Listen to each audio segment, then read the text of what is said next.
It's another glorious day, my tea sippers, and you know what time it is. I hope you have all of your comforts together because it's time to dish tea. And you're dishing tea, darlings, with Big Meat. Can't wait. It's time to dish tea with Big Meat. It's time to dish tea with Big Meat. It's time to dish tea with Big Meat. It's time to dish tea with Big Meat. Darling.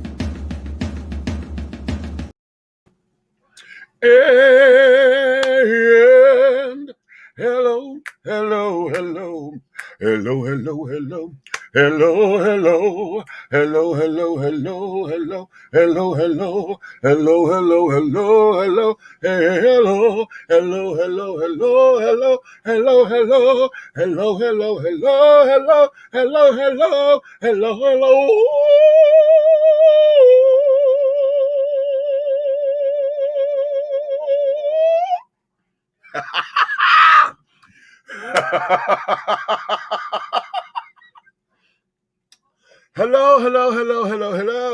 to all of my tea sippers, my crumpet dunkers, my tea brewers, my pot stirrers, and my tea leaf readers, honey. Whoa, it is another glorious day, my darlings. And you know what time it is, honey, so I know you have all of your comforts together because it's time to dish tea, and you are dishing tea, darlings, with Big Meats. What's up? Before we do anything, I got to play this now because one of my co-hosts is not going to be here today. She flew home. Why? This.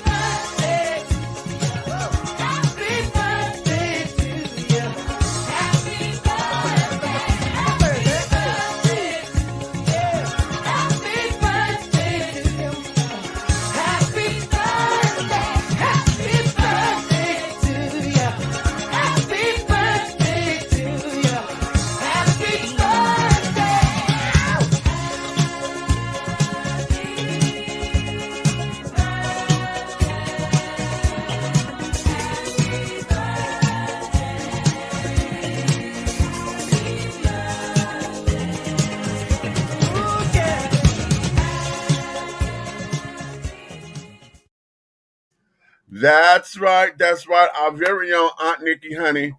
Today is her 51st birthday, honey. So kisses, loves, hugs, and all of those good things, darling. I know she had to go home to Philly. She wanted to be with her family and carrying on, and then she had to take care of some personal business. So she's not going to be here tonight. She's probably going to come in the comments and things. But today is her birthday, so I want to make sure we said that right off the riff, okay? So now here, what I want you guys to do is make sure that this is going to be one of those shows. I know it is I Said What I Said Sundays, but today is I Said What I Said Sundays, and I have a caveat to it. Are you an asset or a liability, honey? Okay. Are you an asset or a liability? And I know that's going to be kind of harsh for some of you out there, because I know everybody wants to believe that they are an asset, honey. Oh, I can make this happen, honey. Nah, man or woman, get me, honey. I am the tea. I am the bomb, honey. I am everything, honey. I am the bag of chips, the diet soda, honey. I am the honey roasted peanuts and things of that nature. I'm the icing on the cake. So, and it's wonderful that we feel that way about ourselves. But when we sit down and look at it from a practical standpoint, we got to look at what it really, really means. Okay, and et cetera. So today, I have my guest today, honey. I've been asking her to come on the show for a little piece of a minute. And we keep saying, yeah, we're going to make it happen. But I'm glad we have it in this format, because since we've been doing the live televised version of the show, I think the impact would be a little stronger. Now, ladies, I'm already going to say this right now. Some of y'all may get pissed, okay? And that's cool, because you're going to believe whatever you're going to believe. However, I'm going to ask that you open up your ears and your spiritual eye and let the information soak. Okay, because what we're going to get is going to be the Reader's Digest version because she does this for a living, honey. So I don't want her to give her all the secrets, honey. Okay, y'all gonna pay for that. Okay. So, um, yeah, we're going to get into it and make a few things happen. So let me play the promo again because I don't think she saw the promo. Let me play this. Try this as an affirmation. I don't chase, I attract. What belongs to me will simply find me. I need you to come and take away my pressure. Lead me and I'll follow, it's my pleasure. I haven't always been in position, but I'm ready to be under your submission, following wherever you lead, because I trust your decisions, you see. I've been out here all alone on my own. So without any further ado, my darling honey, it is my esteemed pleasure. It is my honor. This girl here, she's on fire, and I'm happy I can call her friend. This is the one and only femininity and dating coach. This is Miss April Mason. You did that. You did that. Hello, my darling. How are you? I'm good, darling. You know what? I always tell people about you. I'm like, you know what? You say something about him, I'm gonna punch you in the face, and I don't even fight. But my referring hood will come back up. I say, because Big Beach is my friend. Thank you, darling. Thank you. I'm so looking forward to this because there's some burning questions that I have. And, and I've been following you for a little piece of minute and didn't realize who you were. At the time, I did not realize who you were at the time. And I just happened to go over some old stuff. Okay. Mm-hmm. I'm like, damn, I remember this. Oh my God, this was never made the connection. And it's sad because your voice hasn't changed. I just never made the connection. Yeah. Right? So it's like, okay, this is really cute. But here's something that I want us to start off with. Okay. And that there is, let's understand why it is important for, I'm gonna say women, but I'm saying everyone, because see, not just women need to understand this. I think we got it a little twisted sometimes because men take advantage of it, at least the way how mainstream want to dictate it. But why is it important for us to understand the feminine energy? Well, let's put it like this. The world is in chaos and has been in chaos for years because it's been ran by a masculine society. Mm-hmm. This feminine energy has been suppressed for thousands of years. And the thing is, if we just look at what's going on from day to day, it's one-sided. See, the masculine energy is all about doing. It's all about being assertive. It's all about, analyzing, right? Right. Well, right. Feminine energy, it's more of receiving. It's more emotion. It's more about being receptive. So what my audience, they always say, Miss April, you are so fair because I operate with a balanced masculine and feminine. So I can still be assertive, do business, make decisions, and all of those things that we do from the masculine and still operate in the feminine. So what's happened is we've become a society that has only pushed the masculine. That's why when women, you ask a woman who she is, she tell you what she does. The masculine energy gets its value from outward. Right. I have my degree, I have a house. Men, when you talk to a man and he starts, I call it peacocking. He starts peacocking. Exactly. What does he do? I work over here and such, I'm the CEO, I just bought a new Tesla, and all he does all those, I'm the doctor, right? Right. Women do the exact same thing. They tell you what they do. Now, men, it works for them because they're operating in what they're supposed to be operating in. Mm-hmm. But women, it's like if I'm on a date with a man and I start telling him all of these things about what I can do, he on a date with another dude. So I'm sitting here like, oh, when I'm talking to my clients, I'm like, when you go on a date, stop doing all of that extra, because if you want him to see you as a girl, act like Ha, a girl. right, Act right. like a You girl. gotta toss your hair, bitch. Right, Yes, you gotta toss your head with it. right, right. Okay, now this is going to be very interesting for me because as a gay man, Mm-hmm. okay, ooh, okay, that just hit me away. As a gay man, most of the time we operate from a heteronormative of a masculine and feminine, but Mm-hmm. a gay man's femininity is looked upon as weakness. Okay, Okay. is looked upon as weakness when most of the time, most I'm gonna say less masculine men. I'm not gonna call them necessarily sisters or too feminine, but less masculine men are usually emulating strong women, that have brought them that balance of a feminine masculine energy, if you will. And Yeah. so we emulate that and thinking that, okay, this is how this is going to do. However, at the same time, when we have our straight girlfriends, you know, and helping to build them up because of like, girl, no, you don't disrespect a man. Let him be a man. He Mm-hmm. don't need you to do this, that, and the other, girl. Because hell, did you wonder why he coming to me? Blue. Um, you wonder why he coming over here, but girl, you sit up there sticking your chest out and ready to go toe to toe, you know, on some BS when Yeah. all he just asking her, he just want to lay his head on your bosom, girl. Give him your bosom. Me. Me, when I tell you this, me, all of my gay and lesbian friends understand this.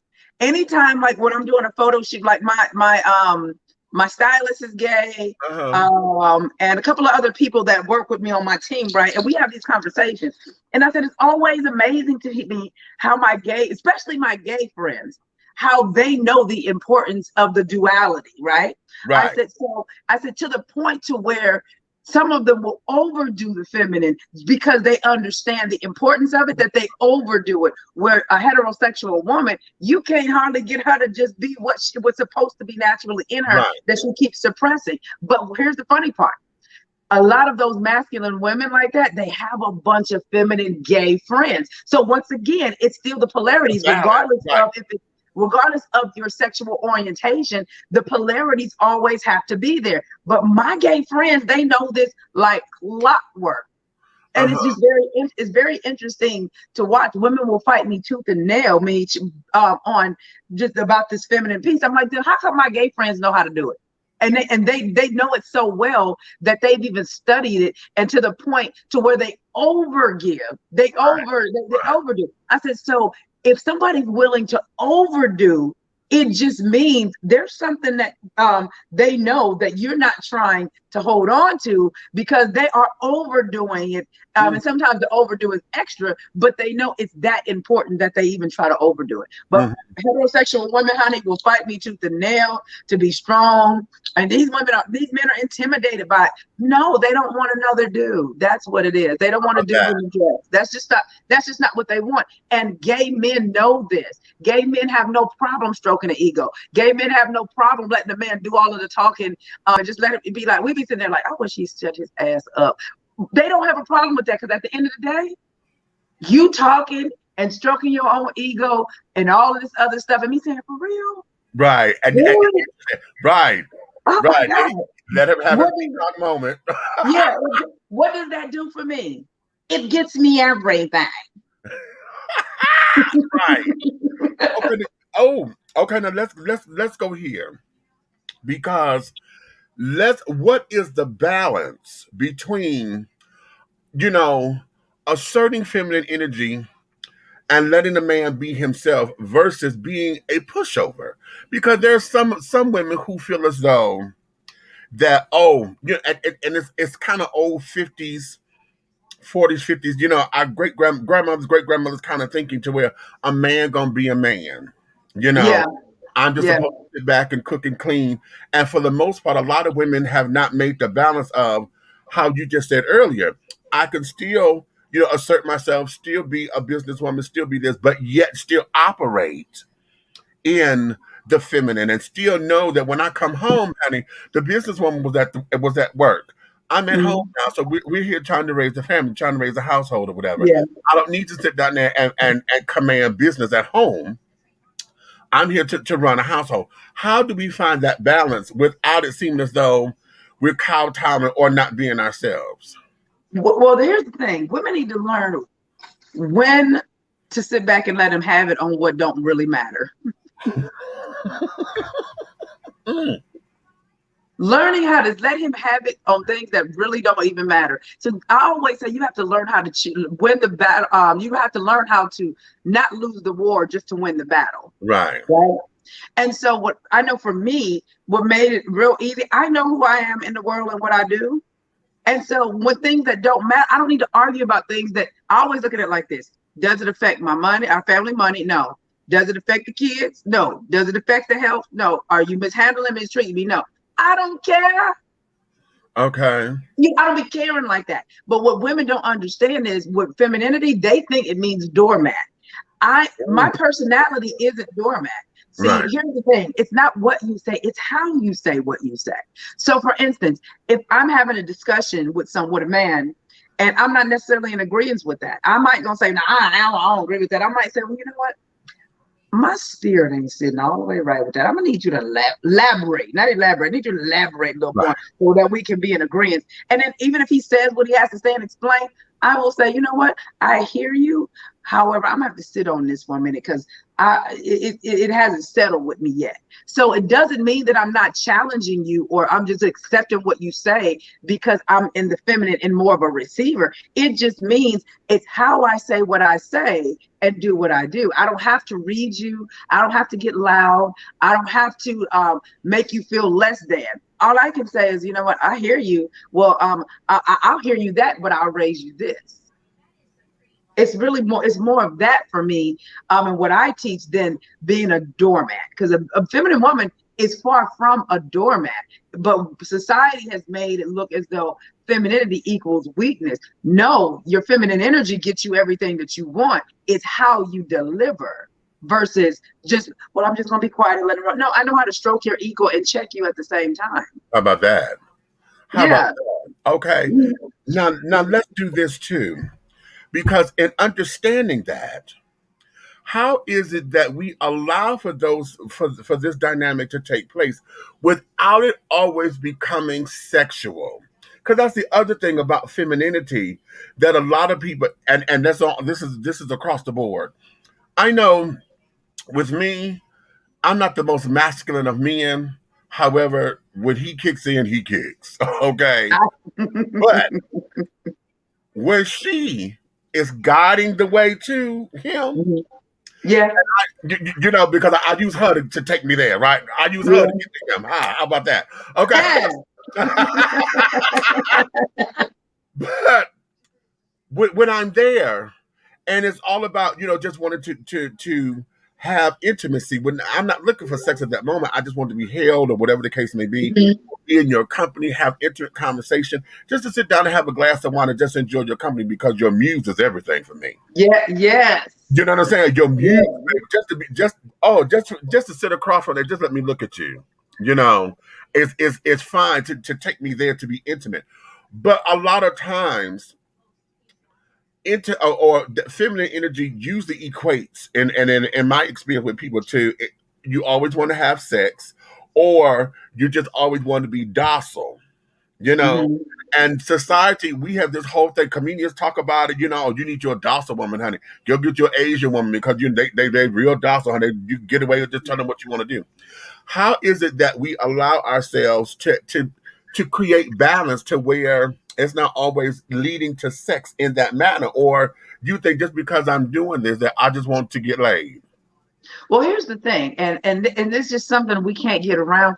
The feminine energy is intoxicating, right? Okay, There's okay, been times where a man, me just being nice to him, he started following me around the store, like, oh my God, no, baby, I was just being nice to you, honey. right, I just gave you a compliment. But that's something that I don't think we can control as far as that person's point of view. It only okay, if we can only handle handle that part on our end and how we receive it.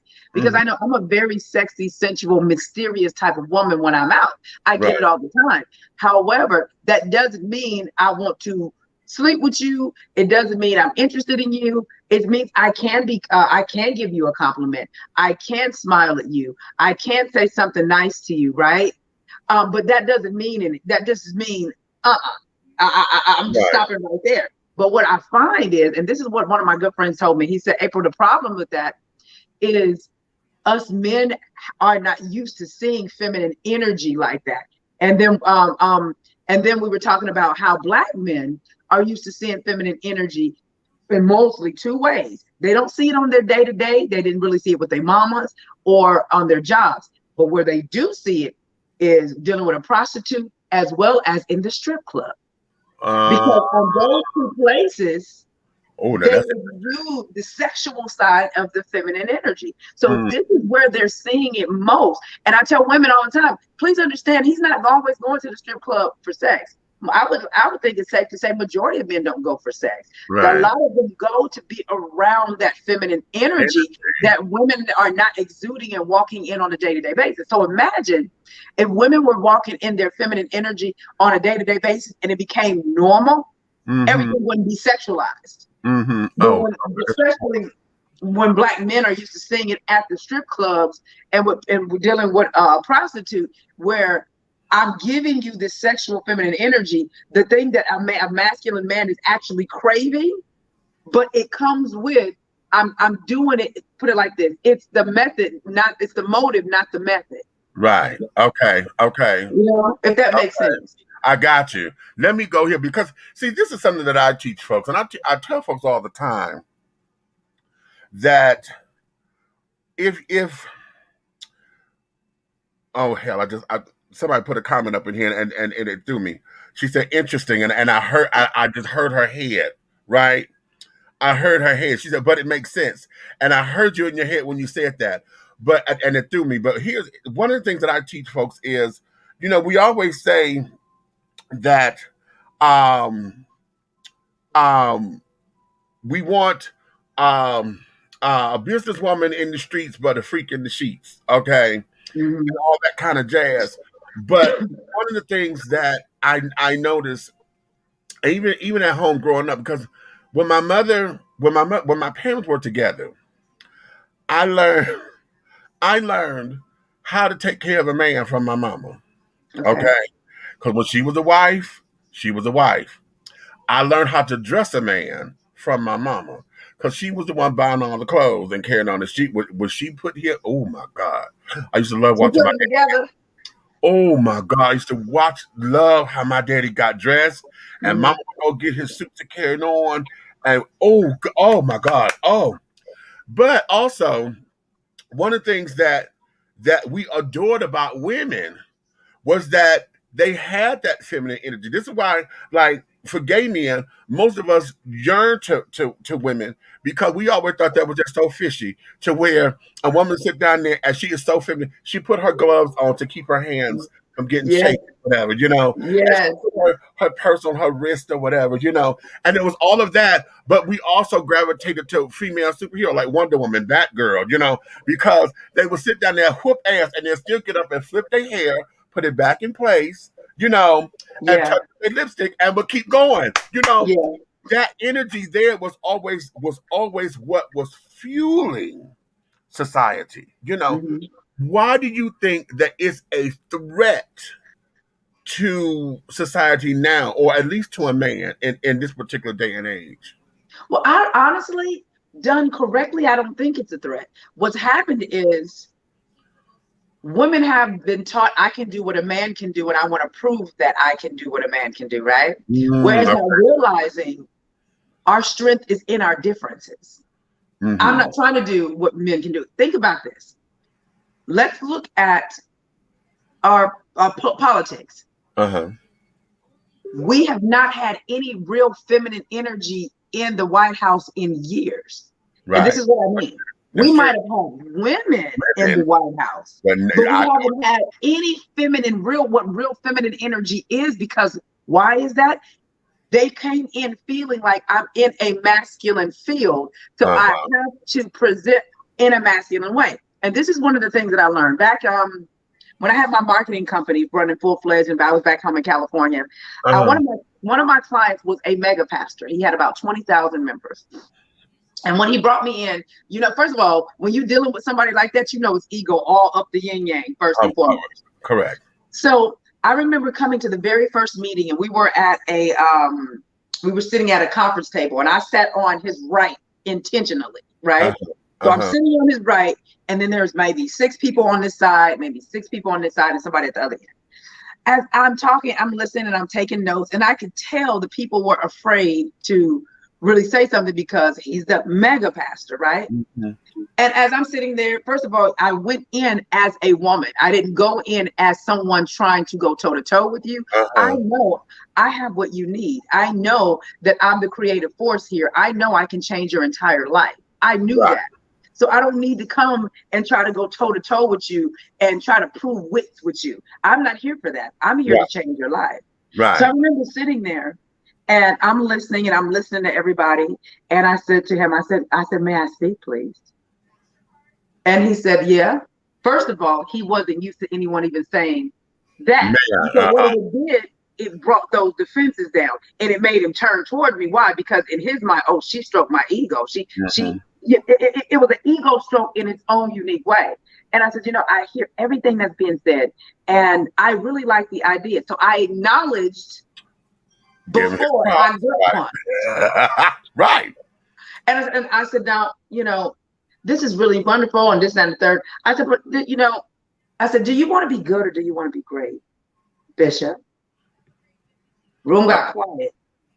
He said, he left me in the seat. He's like, I said, do you want to be good or do you want to be great? I said, you didn't bring me in here to make you mediocre, did you? I said, you brought me in here because you saw what I did with a lot of the other churches in the Bay Area, and you just really believe that I can do this. However, the team that you have here, I can't do it with them. So that was the gut punch. But the build up to the gut punch was to lower the defenses. And so he's sitting there looking at me and whatnot, and we talked, and he wrote me a check. After he wrote me a check, his 3 adult children pulled me in the office and said, I don't know what you did, but my father never gives anybody any money. He always, you know, the church folks, they be looking for people to volunteer. He wrote me a check same day. He said, how did you do that? I said, because you guys don't know how to stroke your father's ego and gut punch him at the same time. So fast forward to another meeting he and I had on his compound. And we were in the room, we were in the dining area, a bunch of people. And I didn't want, what I wanted to say to him, I didn't want to say it in front of everybody. I said, Bishop, can you walk with me, please? So we go walk by this big old pool or whatnot. I said, can I say what I need to say to you? He said, yes. I said, can you receive it? And he was like, yeah, I can receive it, because I had already built my track record of stroking the ego, right? So I said, we're walking. And I said, back in the 90s, you were that man. You were all over the networks and you were everywhere. You were just an amazing guy. I said, when I walked into your office, I saw all of these awards and da, da, da, da, da. I said, well, and I stopped and I looked up at him and I said, you're no longer that man. I said, so what you're trying to get me to do, this push-pull that we have, you're trying to keep me, you're trying to make me keep you regular, or how you thought you were. I said, like I told you at our first meeting, do you want to be good or do you want to be great? I said, because you keep trying to, this is where we were bumping heads with teams, because he was trying to do, he wasn't trying to move into something else. I said, you didn't bring me here to make you the same. I said, so yes, you had your heyday and you were on all the big networks, the world knew you. You ain't that man no more, Bishop. So what do you want me to do? I can keep you where you are, or I can elevate you. It's up to you. But what I'm not going to do is sit back and waste my time if you do not allow me to do what my job is to do. Now, although, yes, he is this man with this huge ego, I knew how to talk to him in order to get the results done. Whereas when women are normally dealing in a more masculine environment, they adapt to the masculine. I don't like that. Exactly. So I was able to put it like this. They had, for this project, they were only intending to pay me $12,000. I got 34. How about all that? because I understood what and who I was dealing with. And I Right. didn't take anything personally. See, I understand the psyche of men. So I don't take anything that they do personally. And what he said, I don't give a damn what he said. Do you see and feel all this feminine energy that's sitting across the table? Right. And well, he said he got a type. I said, I'm every man's type. How you figure that? The feminine energy is every man's type. Exactly. The feminine energy will always cause masculine energy to acquiesce. So because I understand that, I don't care that you are the bishop or that you are the president or that you are the CEO of a major corporation. The Right. feminine energy brings you down because it's naturally made to do that. Whether you use it for good or bad, just like the masculine energy is there for women. That's why we are drawn to it. So it's not manipulation. It's not trying to get over on someone. It's understanding how we are wired. And in that situation, I knew I was dealing with an egotistical, slightly narcissistic Right. individual, because you can't be that big and not have some type of ego. Right. I understood that. Where everybody's coming at him like a bulldozer, I came at him like the little flower, but I was very unassuming and I got everything that I needed to get done. Okay. So Okay. that's how that works. Okay. Dig that. All the time, feminine energy. Okay. Come on, Renee. You must first know and acknowledge what you have within. Yes, exactly. Okay, come on, Miss Sandra. Okay, now listen, let's go here because as you were saying all of that, the one thing that I see as a struggle has always been what we perceive to be the male chauvinist, and in that particular world of the whole male hierarchy and how that masculine energy loves to beat down and to tear down and to be a big ogre over Yeah. Yeah. allowing everything else to breathe. How does, and maybe you just said this, but I think we need to revisit that. How Okay. does one, basically, how does the feminine energy battle that? Because growing up, I saw what my mother did to my dad because my dad come from a household with all that, machismo carrying on and this, that, and the other. Yeah. And I watched what she did, but it also destroyed their marriage. Mhm. Okay, eventually. So what is it that women or we need to know, period, about how to have a natural balance so that it doesn't destroy anything? Well, see, toxic femininity, most men, especially black men, Femininity, come on, girl. they are used to toxic femininity and they learned it from their mothers and the women that they grew up with. I was dating someone, and he's pretty popular celebrity, right? And everything was cool when we started until he didn't know how to handle me because he was so used to toxic femininity. And I remember he and I had this conversation about it. And the more we went deeper, I remember he would call me and say, you know what? I got this toxic femininity from my mother. And I said, that's why you can't receive me. I said, because one of his things was he was taught that he all saw the women in his family talk about a man's job is to take care of them Right. and all of that kind of stuff, right? Well, when he and I were together, it wasn't that kind of vibe. So it makes a man that's used to toxic femininity look at you crazy. So I used to tell him, how do you get up and do what you do? Because the things that you do, the world loves you for the love stuff that you do. But yet, behind closed doors, you don't know how to love or receive a feminine woman because all you've been beat down with is toxic femininity, and your relationships with women have been nothing more than a duplication of the women in your family. So then you come across me, and he said, April, I didn't even think about or know how to. He said, I didn't even think about romance or even this other stuff until I started dating you. I had to walk away only because it was too much that he had to learn. And and the old me, before I got wiser and took my mental and as a level of importance, I used to be a fixer. I have a lot of Pisces in my chart, so I'm a healer by nature. I'm a Pisces. That's the girl. You already know. You already know. So Girl. men, what I found my pattern to be, I would always attract the most popular, influential, powerful men, right? And on the outside, they were always so burly and masculine, but what drew them to me was the healing energy that I brought, right? Yeah, because they're And so it was, fucking broken. Yes. yes, and Oh, I had to learn yeah. no, because it's like you would come to dump on me, and I didn't understand it. And this had been happening to me ever since I was young. So the world would see these men as these more oh my God, oh, I would love to date the celebrity. I'm not child you, trust me, Okay, right. trust me. Everything ain't what it seems. And I used to wonder, what is it about me that attract these type of men? And to the world, they're everything. It was because not only am I good with keeping and secrets safe, but they felt safe with me. But it's the feminine energy, the healing portion of the feminine energy that they were drawn to, right? And so with this particular guy, sweetheart, really sweetheart. However, all of these years from the time he was born, he saw how his mother treated his father. And she saw how his mother bullied his father. He saw the women in his family talk about, a man's job is to take care of them. And he said, well, April, people would ask me, why am I this old and I'm not married? And all he hears is, why haven't I found a woman to take care of? Because that's how he was wired. So he didn't know how to receive me just being in the feminine, because it was like, you're different. He said, I'm not going to lie to you. You're cut from a different cloth. And here's the problem when we deal with that.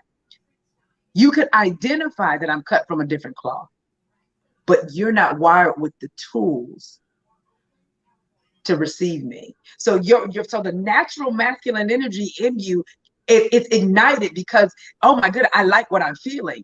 But because you haven't been working that muscle of dealing with the more feminine woman, you got more women throughout your life that were like your mother. You try to give me what you've been giving them, but there's something on the inside of you that's pulling toward me, but you don't know what to do with it because you have an arsenal and a database full of toxic feminine of answers and rebuttals to toxic femininity. Well, I'm not giving you that so you don't know what to use because there's nothing up here for you to pull from, if that makes sense.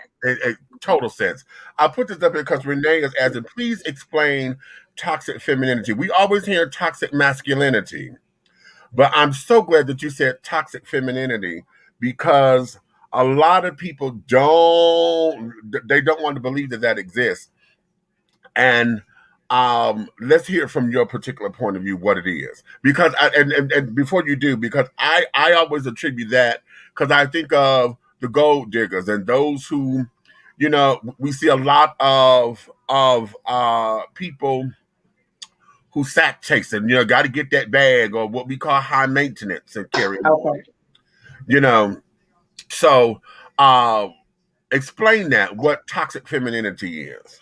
Well, men always get taught, men are taught their toxic femininity directly from the women that they came up under. What that is, it's the I don't need a man, whether it's the words or the energy. It's the men are only here to serve me. It's I'm going to use my feminine energy as manipulation. Let's talk. I'm not a Christian, but I know Christian stories. So let's talk about Delilah. Delilah, it was her motive, not her method.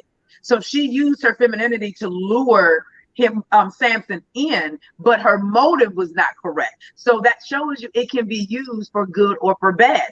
So women who use the damsel in distress, the women that play the victim, the women that talk down to men, but yet they're very passive aggressive. Women that abuse men with their words, but yet they do it under the guise of I'm gonna punch you in the face, but I'm a woman, so you can't hit me back. Oh, don't you start that. Don't you? Okay, I want you to hit me. Right. Antagonizing him. And then when he knocked the shit out your ass, now you want to cry rape and cry foul, and he want him to catch a case. Right. So those are some examples of what toxic femininity is, right? She baiting him. I bet you ain't gonna hit me though, but you ain't gonna hit me though, but you ain't gonna hit me though. It's all of those things because she's using her position as a woman, as a shield, but all the while she's poking, she's being aggressive, she's egging him on, all at the same time. But I'm going to hide behind, I'm going to use the I'm a weak vessel when it benefits me. Okay. Okay. That's toxic. Oh, you're gonna get knocked out acting like that. Exactly. Okay. Okay. On point. Okay. Being abused by their mother's behavior. You know, I have Yes. And so the man that I was dating, although he was wonderful, and it just amazed me how I could watch him do what he do and have the millions of fans that he has, and watch him just be an amazement watching him. But then off stage, you can't receive me.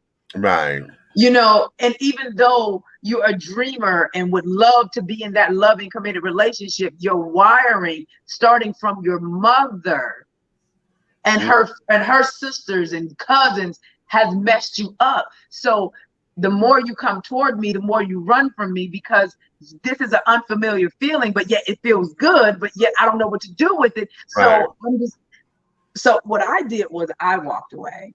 Because I can't do that. So one of the things that I believe needs to happen is men who say they want peace need to practice and get the tools they need to receive the peace. Because feminine energy is on the rise on a healthy scale. It's been suppressed for millions of years, and thousands of years. And the thing is, feminine energy is all about going inward. The pandemic caused people to have to sit down and go inward. So the feminine energy is like, hell, I'm tired of y'all asses suppressing me. So y'all gonna have to sit down. I'm gonna require you to go inward. But feminine energy is dark. And people don't like to talk about the darkness of the feminine energy. And the thing is, when do you have your most vulnerable moments? In the darkness, in the wee hours of the morning. That's right. Right? That's right. So the feminine energy has been so suppressed for so long. It was like during this pandemic, it's like she breaking out like, hell, I can't do this no more, because look at the world. Look at climate change. Look at all the things going on in the political system. It's all masculine. And it's like a feminine energy was like a volcano needing to erupt. And this pandemic caused people to do what feminine energy is. Masculine energy is outward. Feminine energy is inward. So many people had to go inward to figure out, what is my life looking like? You know, now you're looking at, you know, you've been working and not dating and not putting love first. Now you sitting there, can't nobody go get you no toilet paper. You got to go fend for some toilet paper by your doggone self. You know, you lose your job. You don't have anybody to brainstorm with. So it allowed people to shift a little bit. Those that were open to shifting, it allowed a little shifting to happen. But I believe when it comes to the people you want to be in a relationship with men, they need to learn how to receive the feminine energy, even though it's going to make them feel uncomfortable. But the way they can do it is by getting in touch with their own feminine energy. Because just like I have masculine energy, men have feminine energy. Right. And it's about getting in tune with your own feminine energy. It doesn't mean that your feminine energy is way over here. It could mean you can still be that masculine, burly man, but still be in tune a little bit with your femininity. Right. And it helps them receive from women or whoever they want, you know, whatever their sexual orientation is. But you can't suppress the feminine energy and expect the world to be right. Okay. Now let me go here, because I want to get it. Before I go into the whole idea of the basic. I'm gonna say basic bitch. You don't say this because you don't use you in your professional. You won't use this in your professional language. However, when I wrote this up, I was like, honey, the difference between an asset woman and being a basic bitch. And I know, and I did that on purpose because a lot of folks they don't. To say that a woman is basic becomes an insult, okay? Because of where they are, you know, a lot of people, or just people period, not just women, but people period, you know, they see themselves on a higher plane, which is nothing wrong with that. But at the same time, if you're not honest about being on that plane, hello, somebody. if you're honest about it, honey, then yeah, use a basic bitch job, okay? For the most part, okay. at the same time, but before I go there, let me go here with feminine energy, Okay. because I'm not sure if in your work you come across having to teach and train trans women, I because think I probably have, but just didn't know it. I didn't know it. Because one of the things that I know, the ruffles that biological, I don't like the term cisgender, I can't stand that term, so I'm gonna say biological and trans. A lot of that, a lot of the head bumping and stuff that comes is because of, you know, the whole number one, biology. Biological women, feel disrespected by some trans women and carry on for biological reasons. And then on top of it, trans women who, what you just said, that toxic masculine feminine thing, to where you see me as a girl, but as soon as I feel offended, honey, I'm quick to tell you, I'm a man and want to snatch my wig off. Exactly. And things that damsel in distress, but I'm, that thing. So my question becomes, how is it that, or in your walk, coming about into understanding that for a trans woman to internalize, so that it can make her transition most appealing? I would say, now I do know I have a lot of trans women that follow, because Miss April, you really helping me. So my thing is, I always say, I don't believe I'm qualified, to like assist to that degree. Right. However, what I would say is, either you're something or you're not. See, and that goes with a heterosexual woman, a woman born a woman, or a transgender. You got to pick. And if you pick, the thing is, it's like you said, it's toxic femininity when you go in and out of it, when it fits you. So you have to make a decision. And this is what I teach my women in general. In my dating academy, before they can go to the other videos, I suggest that they watch the 3 trainings that I did called Becoming the Woman Who Gets What She Wants. So when you become something, the old you no longer exists. So the way you respond, the way you think of things, how you move, it's no longer the same. But what's happened is people want to bring in pieces of the old them when it's convenient. And so I'm like, that's why you're not getting the results. Number 2, people aren't really looking at the results. They do what they want to do, but they don't never pay attention that the results that they have aren't with the results that they want. And I say all the time, y'all can buck the system all you want with me. I'm not teaching you anything other than basic male, female, yin, yang, masculine and feminine energy. Right? Right. But regardless of what I say, you can buck the system all day. What the results do though? Okay, right. What the results do. And so people have to choose whether it's a transgender or whether it's a woman that was biologically born a woman. Who are you going to be? And if you're going to be her, the old you has to die, because the old you has not gotten you the results that you want. So you got to ask yourself, who is it going to be? Now, can it be challenging? Yes, because of the years of the programming of the old you. But you have to constantly focus on, is what I'm doing getting me the results that I want? Is what I'm doing getting me you always have to be on that all the time. I'm sitting here right now drinking this detox and I'm all late doing it. And I keep saying I need to lose 10 more pounds, right? I'm not consistent as I should be. So I cannot complain about the inconsistent results that I get. Yeah, I've lost 5 pounds, but I probably could have lost about an extra 5 if I was consistent, right? So it goes in every area. So my suggestion would be, choose who you're going to be, and don't utilize your past or what you used to be when it's convenient for you. That's how you get your head cracked. Okay. Oh, now that's good. That's real good. That's real. And that's across the board. That's across the board. That's across the board, Yeah. honey. Yeah. Anytime you start to live in the past, child, you get your head cracked in the future, because now yeah. Yeah, because to me, like you said, when the transgender try to, all of a sudden, I'm a man now, I'm gonna have to rise up. No, wait, hold on. You cannot be transgender and say I'm a woman in this respect, but when you feel like you in danger, the man comes out. Right. You gotta make a decision, because that means you're still straddling the fence. Right. It's just like women.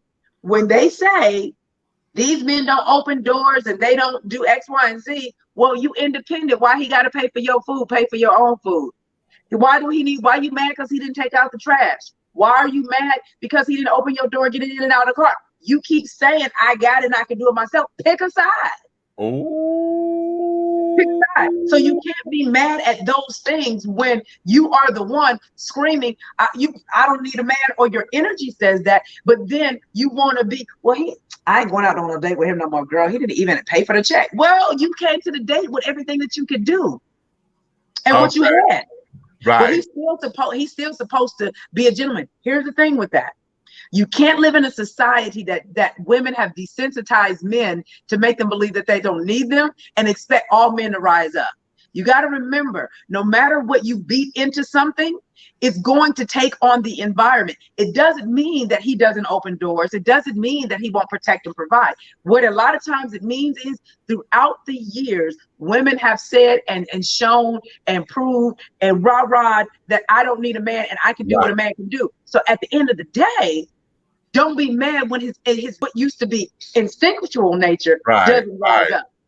Right? Right. That doesn't mean it can't be, restarted. But if men that are used to that are hearing that, they don't always kick in. And I did an interview with about 1,000 men, maybe almost 1,000, about 4 years ago. And the biggest question the women wanted me to ask is, why don't men court women anymore? And 98% of the men said, because women don't require it. They want it. Exactly. They want your money, and I want you to pay these bills. But what ignites a man to want to do for you, you don't want that part. You don't want that. Your mind, girl. Right. You don't want that. Oh, girl. Okay. I say this. In one of my books, I said that if I have to teach you what the difference between courtship and intimacy, then more than likely you're not the one for me. Yeah. Okay.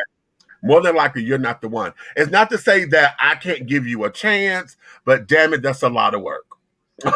It depends on what. For me, I'm with you. It depends on where they are on their journey. It depends on where they are. If I can see they intimate, it's like, okay, we don't know. But soon as I see you think sex and intimacy are the same, I'm like, ooh, child. Right, exactly.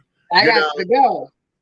And I also say that courtship is a lost art form. Yes. It's a lost art form. And that's because, I know technology has advanced and carrying on. Everybody wants to, slide in my DMs and all that. Yeah. But I'm very old fashioned. I don't mind a handwritten letter or a card in the mail unexpectedly. Yeah. You know what I'm saying? Here and there, a card coming by. Oh, shit. Wait a minute. And also the little things. I teach this to folks. I say, listen, the big things speak for themselves. That's why they're big. Okay. Hello? It's the small things that lets me know that you paid attention to me. Mm-hmm. You know what I'm saying? Like I tell my road dog, I'm a Wonder Woman freak. He's a Batman freak. I said, now if somebody really wants to get to know you, they know you love Batman. But because Robin is so hard to find, if they get you something Robin, they know that's gonna melt your heart. But I know that, okay, because I pay attention. Okay. But that's what you're saying, though. Look what you're saying, though. You pay attention, which means you're present, and see, you're not looking. And this is what I tell folks: stop going into situations looking what you can get and look at what you can give. Right. Because the thing is, if you pay attention to what the other person is saying, and you give them that, they're going to give you everything. Right. Okay. Without you having to ask for it, or without you sit up there neck rolling, how come you ain't getting my name done? Kind of thing. Okay, let's go into the whole idea of asset woman versus basic, because now, like I just said in the beginning of all this, I know this is your training, so I'm looking for the Reader's Digest version. If y'all want a complete, comprehensive analysis of, y'all gonna have to take the classes, honey. Come take the workshops and the trainings and go to the academy. But I just give it a once over tease so that we can get the conversation started, because I know a lot of women and men in particular don't really understand that what it means, because to say basic, now we throw it off as an insult because we read somebody, bitch, you basic, you just a basic, and then you think that because you got somebody to get your hair and nails done that you all that. Miss Thing, stop. Okay, you was just his lay because he did all that so he could lay you. Okay, and Yes. this and the other. So let's explain that in the way that you feel comfortable explaining it. Well, here's the thing. Well, I'm talking to you. You family, so you know how we get down when we get in each other's presence. Well, here's the thing. To me, what a basic woman is what a basic thinking woman. She can always rise to be what I call an asset, but a woman that identifies herself by strictly how she looks, what her body looks like, what her credit is, the degrees she has, the car she drives, and the house, those things. Yeah, that's basic as hell to me. Because you're supposed to have those things. That don't make you. That doesn't make you anything extra. Or the woman that thinks her vagina and her tongue tricks is what does it. And I'm like, you got to understand, it's never the vagina. It's the woman connected to the vagina. And so, to me, that's a basic thinking woman, a woman that doesn't understand how that she's not supposed to talk to her man in the same way she talked to her girlfriend. That's a basic woman. And girl, woo! I'm having a conniption over here. Wait a minute. You got me on the right there. That one. I'm just saying. Bitch. Yes. Bitch. You can't talk to your man. Your man. Yes. Like you talking to sister girls over here. Hello, somebody. That's a whole different love. Like that's a whole different feel. That's a whole different everything. Because you can't get from them what you gonna get from him. Yes. So it's okay. This is what it is, Meech. This is what I tell them. I said, too many of y'all out here want to be the queen, but none of you want to be the princess. And I talked about this on my Facebook page. Thank y'all so much. I shared this live on my Facebook page. Thank y'all so much for sharing. I see more people coming and keep sharing it, y'all. So here's the thing. The queen, she rules a lot of times with the iron fist. People are afraid of her. They bow down, they honor her, and all of those things, right? But it's not from I will come to her rescue standpoint. Right. But the princess, daddy's little princess, honey, she gets everything because, oh, daddy, please, can I have the horse? Oh, daddy, I scraped my knee and come here, baby girl. Let me see. Right. Let me check on you. Let me when you can be the princess and with the combo of the queen when needs to be, right. It's a different power. But everybody walks in, I'm a queen, but you can't really be a queen unless you got a king, right? Where your king at? Because you get queendom when you become a king, except I think it was Queen Elizabeth who got it through family, but it was rare. That's not the exception. I mean, that's not the rule, that's the exception. Right. So a lot of women walk around here want to be the queen, but look at what the queen carries. Nobody really comes to the queen's rescue in the manner that they come to the princess's rescue. Exactly. And so I don't have a problem with Meech. When I'm around men, my wrists are broke. I don't know how to. Right. Okay. You know what? Wait a minute. Wait. My best friend. Oh my God. My best friend read me. Oh my God. He said, "Hey, watch this bitch. Watch her. I said, "What are you talking about?" He said, "I'm talking about you." I said, "What do you mean?" He said, "Every time a man is in the room, bitch, you pussy out." I said, "Excuse me?" You'd be like, right. I do. And I caught myself doing it, but it was so natural. And it comes natural when you're in that.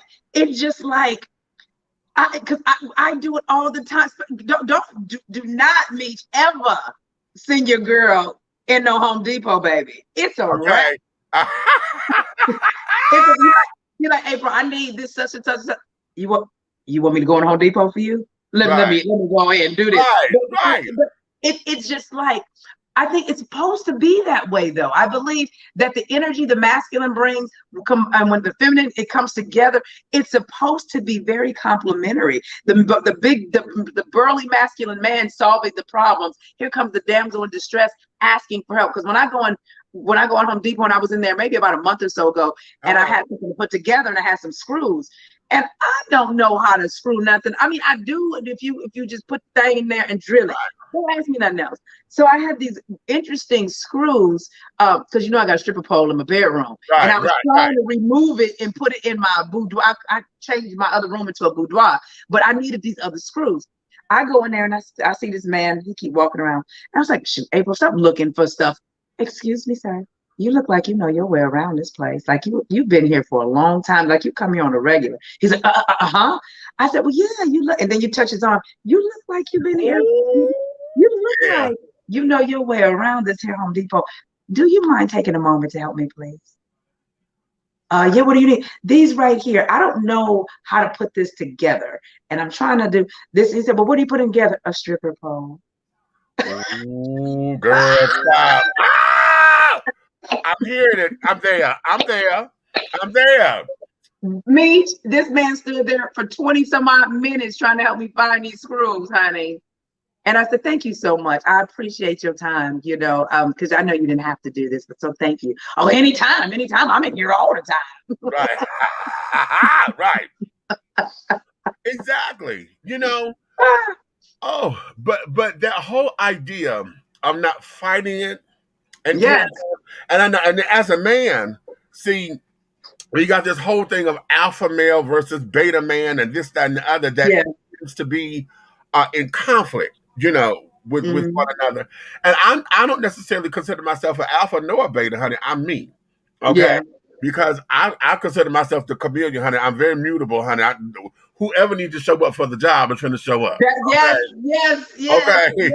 That's who gonna get it. Now, I'm not I'm not mechanical or anything like that. So like a Home Depot thing like that for me, I would have probably done the same thing. Okay. This is Sweetie, come here. Yeah. Okay. Can you help me with this? And now that's how I approach to dumb it down a little bit for them so they don't try to challenge me or whatever. And so it's that. But I like when you said about, okay, having the house and the car and this, that, and the other, you're supposed to have those things, honey. That's an even playing field. That's what basic is. Basic is here. Everything is on the level. Now, because your house may be the $250,000 house versus the $6,500, $650. Okay. Whatever this is, okay, so you don't live in the trailer park or the projects or whatever, but you still got a house. That's still basic. Right, it's basic. It's still basic because everybody you got the job. Okay, so you the CEO and this one over here work at McDonald's, but it's still a job that's taking care of the basics. Okay? Yes. So now coming out of that, how do we elevate out of basic and then take us to that next level and that realm of, okay, now, how do I? Because I think the word is appreciate, and I'm taking that in both the garnishing and harnessing and knowing what I have in my psyche, and also appreciate as in value, and understanding that at each time I'm at a different skill level, I appreciate my skill set. It appreciates my value and my self-worth. I'm here because I have this skill. I've acquired this and I've got the tools here. How do we appreciate? Going within and understanding who you are at your core, not what you can do. 2017, I went on tour and I went to my top 10 Facebook, I guess the demographics, my top 10 cities. And every city that I went to, from LA to New York and everywhere in between, I asked the question, who are you? Pretty much 99% of the women, 99.9% of the women told me what they did. They didn't tell me who they were. So when your identity is coming from your accomplishments, that's basic. Mm-hmm. That's basic. Mm-hmm. Who are you at your core? See, the thing is with feminine energy, the feminine woman, she doesn't have to do anything. She can just be. Wow. There's a difference. So a lot of women are trying to show what they can do. Pick me. This is why you should pick me. But that same man will go get a woman that has less qualifications on paper than you. Mm-hmm. And based upon the fact that she might have a 1-bedroom apartment. She might work, making, $24, $25, $30,000 maybe a year. She might have a couple kids, but she exudes woman. And the reason why I say that is, by the time I was 23 years old, Meech, I had 3 children, right? Mm-hmm. And my daughter and I, we were having this conversation actually yesterday. I promise you. And I didn't know. I didn't know what I was carrying. My daughter, she's like, Mama, I'm just like you. I said, the difference is I've taught you to know what you carry versus I didn't know what I carry. Boy. So I was all whimsical with it. You are very precise with this because you know. So with me having kids, right? Because my daughter's recently divorced because I told her don't marry that joker because he can't appreciate you, but them children don't listen. There's pregnancy somewhere in there. We'll talk later. Yeah. Oh, yes. Yeah. Because I don't know if you know, she had that baby snuck in right before the divorce. You ain't met the new baby, and Lonnie, she walk her tail around here. She's almost 2, but she's a little 2, like a little rabbit. She walks herself around here like, I know I ain't supposed to be here, but guess what? I am. Right. Y'all better act like you know I'm here. Yes. So she slipped through right before the divorce. But here's the thing. My daughter was like, Mama, I don't understand. I said, what? I have 3 children. I'm now divorced. Why don't I meet men with children? And they flock to me, want to take care of me. I said, your mother was the same way. When I was younger in my 20s and I had the kids, I never met men with children. And they always wanted to come in and take care of us, give us the house and all those things. I didn't understand it. I probably would have been married 20 years by now if I understood what I was doing. And there was one man in particular. Now, I think for those of you that's on my Facebook page watching, I think y'all might have heard this story before. But there was one man. He had the #1 gas station in the country.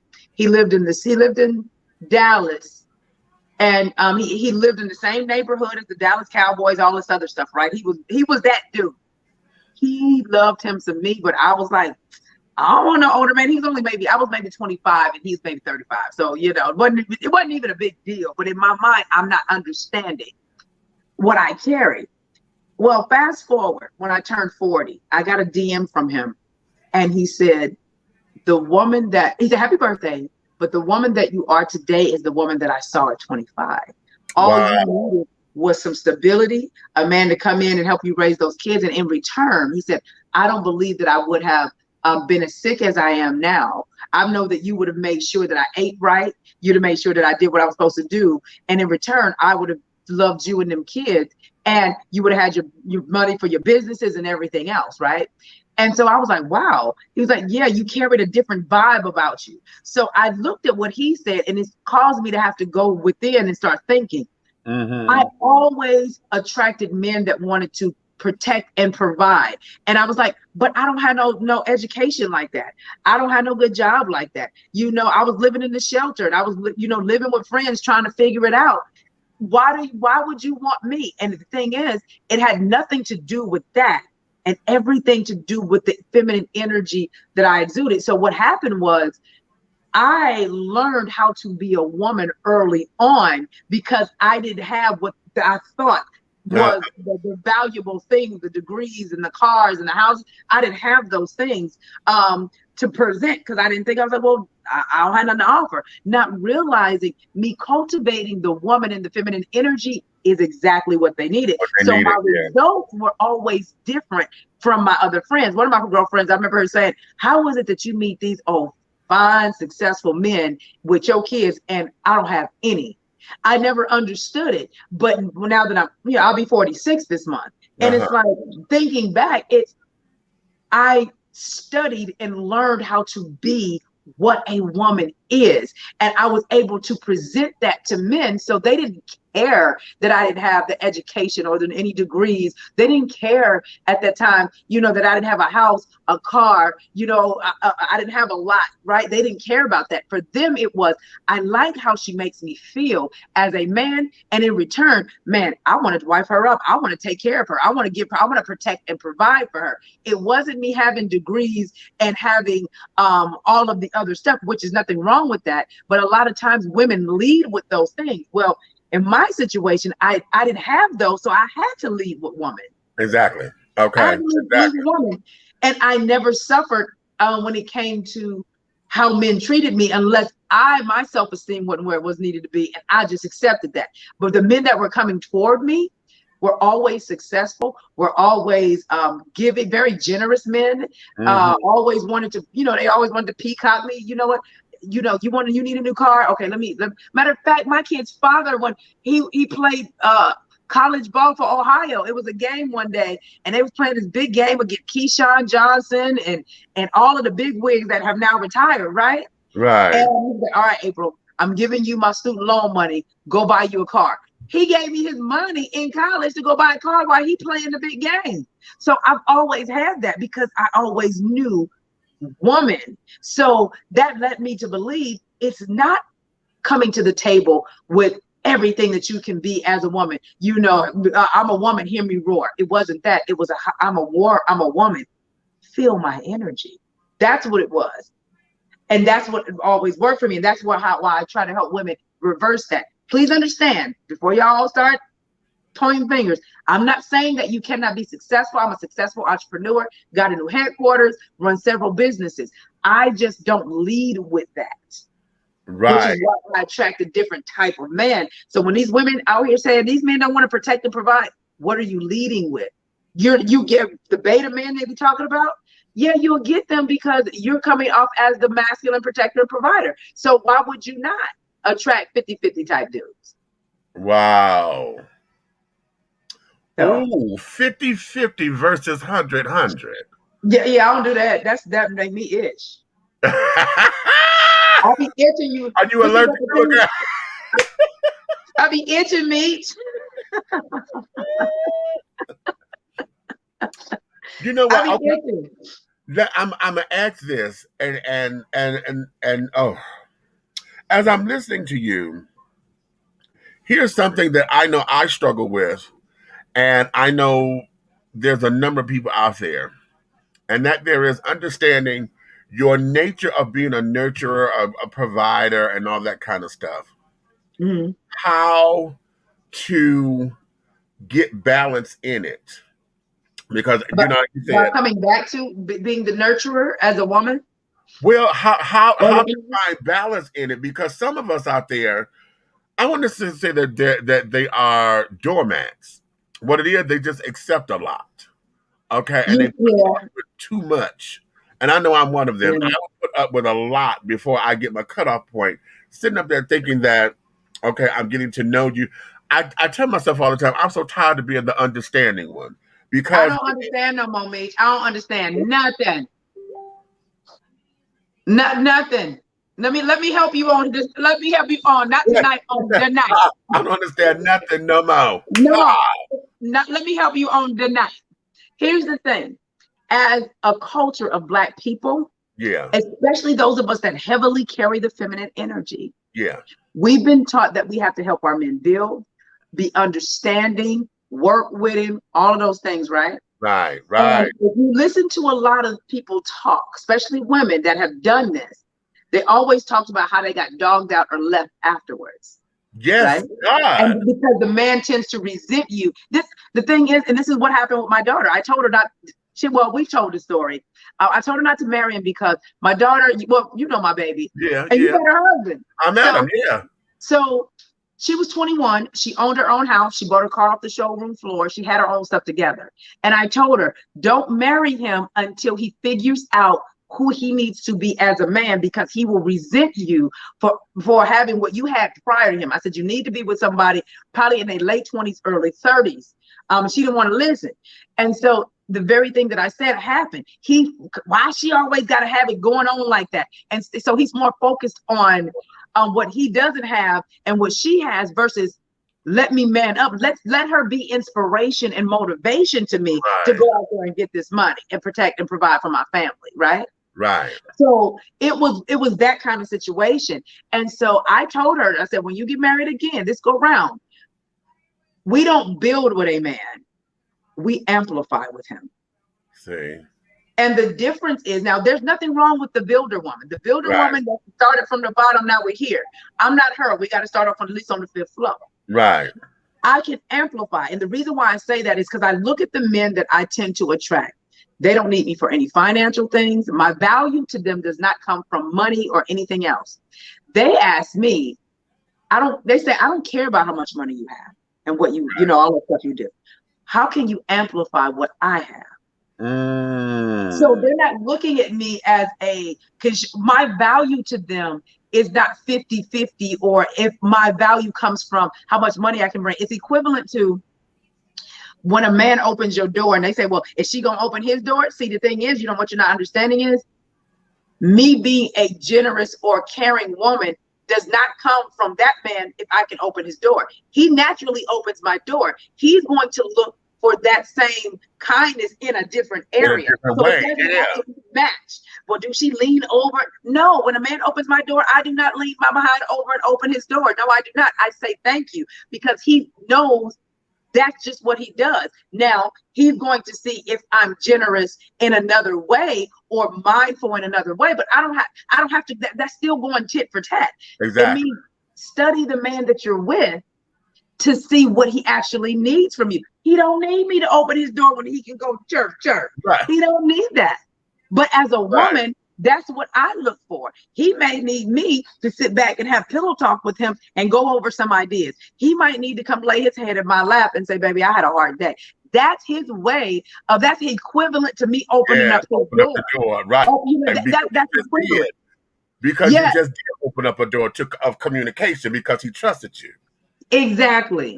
Okay, you did open up the door. Yeah. So men have never needed me for those things. So the amplify woman is different from the builder woman. The amplify woman comes to the table, yes, with her own stuff, but she comes with a energy that says, I will change your entire life, without her having to open her mouth. Right. And she's so confident because she's gone within, because the feminine energy is creative. I always say, if you operate in the feminine energy, you should never be broke, because if we can create life out of our womb, then we can create anything. And for my gay friends that are operating in the feminine, look how creative they normally are. They normally are the makeup artists and the stylists and they do amazing marketing campaigns because they're in tune with that feminine energy. I said, so for me, now I don't know about y'all watching, but for me, my value to a man does not come from if I can do 50-50. He don't need me for that. He's wired. It's like, if I pay my own bills, I pay my own stuff. You moving in here, that's just basic. I'm gonna still do what I've been doing the whole time. But what happens is a woman doesn't know her value in herself, so she's not going to know her value to a man. A man that don't need you for no money. You don't know your value to him. He's not looking at you for that. It's, how can you help me expand the legacy? How can you bring my peace? How can you be my muse?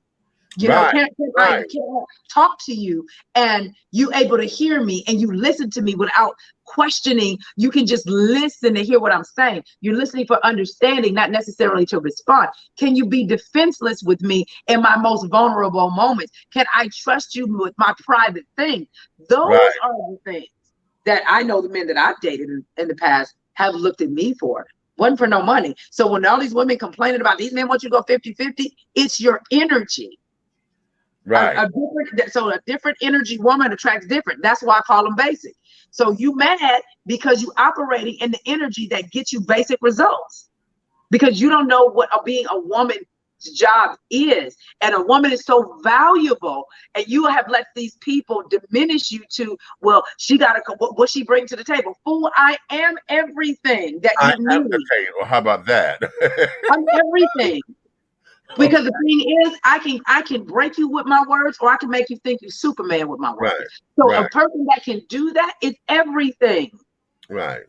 So for me, I look at it, the value of a woman differently. And when women start to learn how, the question was about balancing that, it's to understand that your worth does not come from, my degrees and all that. Because when you ask a woman what she wants in a man, well, he got to meet my standard. Or sis, what's your standard? Well, he got to at least make 6 figures like I do. Right. He has to have his own. That's basic as standards. Right. Right. That's something you can find in a magazine.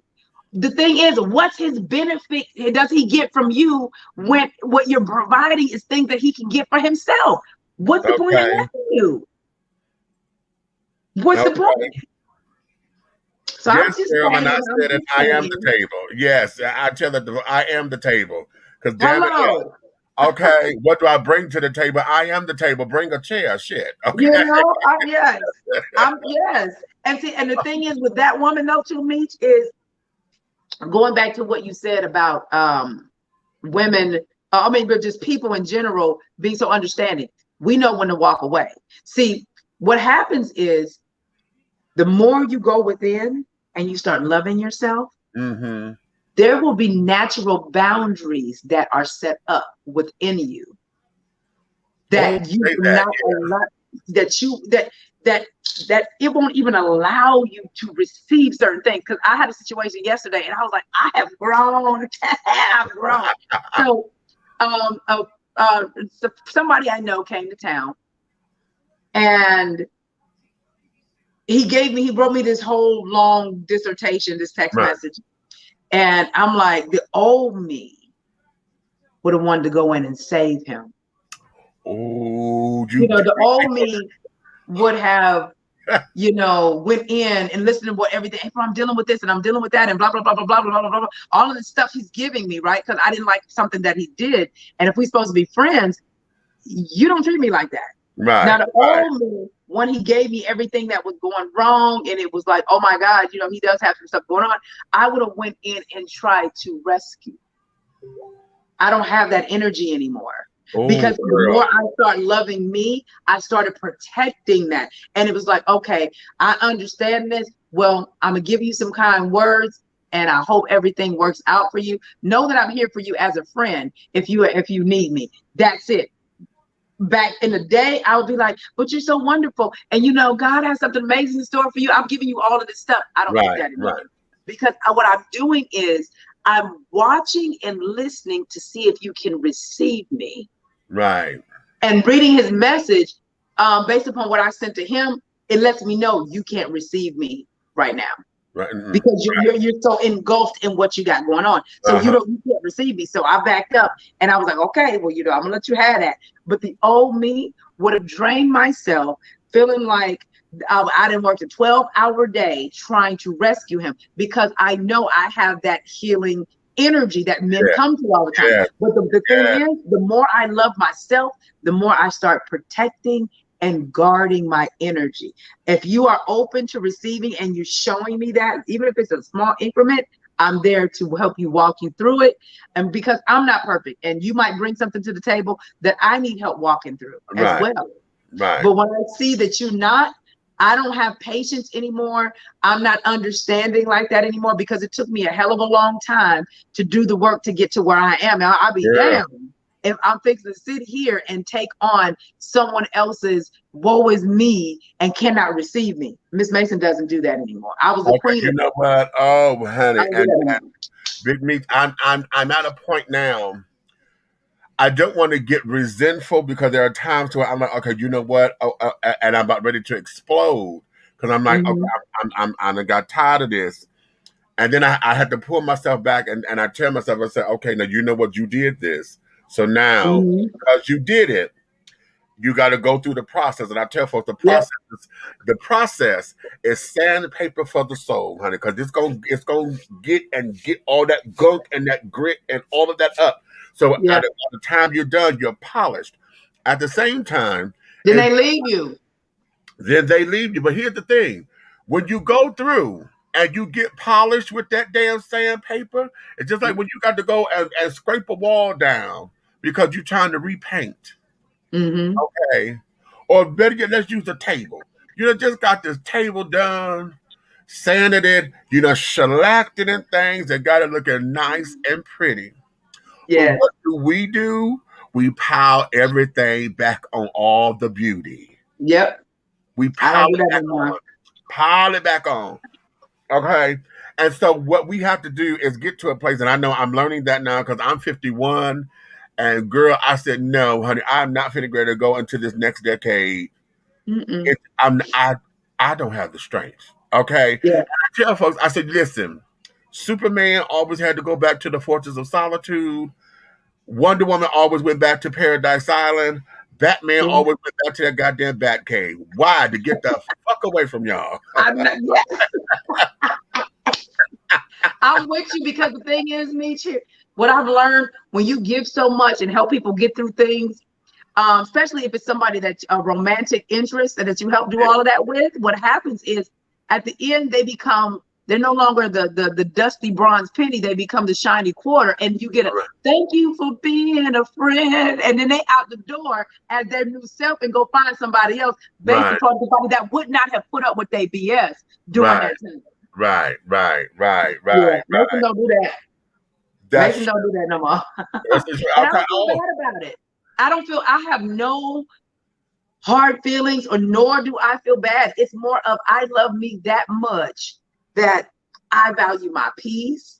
I value my sanity. You know, I'm in a good space in life. I'm in surrender mode right now. So I'm really not doing work. I said, you know, all these interviews I've been asked to do, you know, yours is the only one that I took. I said, because that's me. Thank you. I get asked to do interviews all the time, and I'm like, I'm just not in that mode. But when it was you, I said, oh yeah, that's family right there. I got to do this. I got to do this one. And that's because I'm in surrender mode. Anytime I'm going to a next level, I have to pull away from everything. So I might go online when I have something to say. I might not say that for a week or so, but when Spirit drops something on me, I will talk. So I tell my Facebook family, don't get used to me coming all the time. If I come back to back to back like that, it's because Spirit in my solitude, surrender time, is giving me something to share. But there won't be no episodes at 8 o'clock every Tuesday night, because I'm in surrender mode at this time, and I have to pull back. So like now, you know, I'm redoing a lot of things in the house. I'm in more domesticated nesting, more even though I'm an empty nester, I'm more of a nesting type of vibe. And when I get into that vibe to where it's just me and I am really I'm really being, not doing anything that requires heavy lifting from me, that's when I come out with my most powerful stuff. Every video of mine that has gone viral, I knew it was going to go viral. Every single one, because it wasn't me talking. I had got the download. So I called my best friend in 2016, and I said, I'm about to do this video. It's about to go viral. I feel it. He's like, how you know? I said, watch. And next thing I know, it was at millions of views. And that's what a lot of people start hearing about me, because I talked about how they say Black women won't get married. And I looked at the video, and I'm like, well, everything she's saying, they're valuing themselves on their accomplishments, not being a woman. So it went viral, right? So I know that, but that only comes when I am in surrender mode. And that's where I am right now. And I don't feel like doing anything. I don't feel like, you know, I hang out with my grandbabies, but I'm in travel mode. I'm going somewhere for my birthday. Like, I'm just enjoying life. And I know once this season is over, all I know is y'all better watch out. I don't know what it's going to be, but my transitions always happen this way. And I think if more women paid attention to what's their bodies and what's going on inside, of men and women, you would know when it's time to actually shift. And you shouldn't need the rug to be pulled from up under your ass for you to shift. It should be that calmness. It's the stillness in me at this point. So when I start feeling, you know, I don't want to do this no more. I'm not feeling this. And I start paying attention to my behavior. Okay, there's something going on here. It's time for you to sit back. I don't have no money issues. I don't have no any food issues. Like my life is good. So it wasn't anything that I needed to do to make those areas, you know, be right. It was the inwardness of the woman that's transitioning. And I'm like, okay, so I'm transitioning into something else. I don't know what that means. I mean, I don't know what that might look like on the other side, but I acquiesced to it and I surrendered to it. And when you hear that voice that says, I look for it, go update your resume and look for another job. While everything at your job is going good, there's no signs of the company shutting down or you getting you still move, because that's the spirit that everybody is looking past. But it's not until they turn around 3 months later Yeah, and crisis fire mode, you. right? All hell breaks loose. We Right. shouldn't need hell to break loose. We should be so in tune spiritually that we can, update your resume. Okay. And for me, it was, okay, you look how you feeling. Lay here. Feel your body. What does it feel like? Okay, yeah, it's time for me to take a step back. Don't ask me to do nothing. My team, we've turned down interviews. I've turned down quite a few television contracts to do TV. I said I wouldn't be my best for television right now, not because I'm not damn good at what I do, but my energy isn't there. So it's best if the opportunity presents itself whenever I come out of this surrender mode. Maybe there's something I'm supposed to learn before I do those things. Right. But I've had to turn radio, doing a syndicated radio. I turned that down. I turned down some television. And I think when you are in that feminine place to where you can go inward and really see where you are, opportunities don't matter if you're not straight. So that's where I am right now. Okay. Ooh. That's where I am right now. Well, listen. Let's tell everybody about All Things Feminine, the app, your eyeglasses, and April Mason lingerie and things. Girl, when you drop that, I was all in your Instagram. I'm like, bitch, you look hot. Yes. Thank you. Well, funny thing is, I never have a sale too much. I may have a sale maybe twice a year. And so I make my own body scrub. People would always ask me, what is it that I put on my face and my skin? And I make my own product. I put a sale out on Memorial Day. The day before, we sold out of everything within 48 hours. So It was crazy. So there ain't nothing on my website for you to get at the moment. We're looking at possibly taking the body scrub and having a manufacturing company, do it so that it can be consistent. Because I love that. And what it does for me, it takes me back to how I got started. I started my first business with $50 from a welfare check, which was a gift basket business. So making my own products, it just brings me back to the beginning. But the All Things Feminine Social Club is an app for those that want to learn about just being a feminine woman. We have a 30-day challenge going on right now, and the women are loving it. And the thing is, I developed that app because there's a demographic of people who want to learn this information. And of course, you have the demographic that fight it. Well, on social media, it's a bunch of bickering and no, this ain't right, that ain't right, this ain't right. So I spent a lot of money developing this app so we can have our own discussions the way we want to have them inside of the app. So it's for the person that says, I want to learn more about being a feminine woman. And what we decided to do is do monthly challenges that forces you to do things to get in touch with your femininity. And I always tell them it's always a method to Miss April's madness. So just do what I'm telling you to do. And you're going to start seeing what I suggested that you do is going to start opening you up in other areas. So we have the All Things Feminine app. I don't do one-on-one coaching anymore because I don't like to trade time for dollars. But what I did do, we do have April On Demand. And April On Demand has over 30 of my courses from business to relationships to self-development that you can rent or buy. So right now, my app, April On Demand, and my Teach Me How to Date VIP Academy, which is closed until September. Those are the only things that I'm really working on because those are my babies. That's in that surrender mode, just taking on things that doesn't really require a heavy load from you. Right. And our dating academy, we have about 500 women in our dating academy that are doing it. Yes, that are doing a doggone thing. I got a couple weddings to go to this year. So they're learning how to more become the woman than actually they are when it comes to dating. They learn more about self-love. I am thinking about doing a webinar on what it means to really change your self-concept and love yourself, what that really looks like on a day-to-day basis. Because a lot of the questions people ask me about men, and even the men that joined that asked me about women, you wouldn't ask me those questions if you loved yourself, because you would say my ideal partner wouldn't treat me this way. Wow.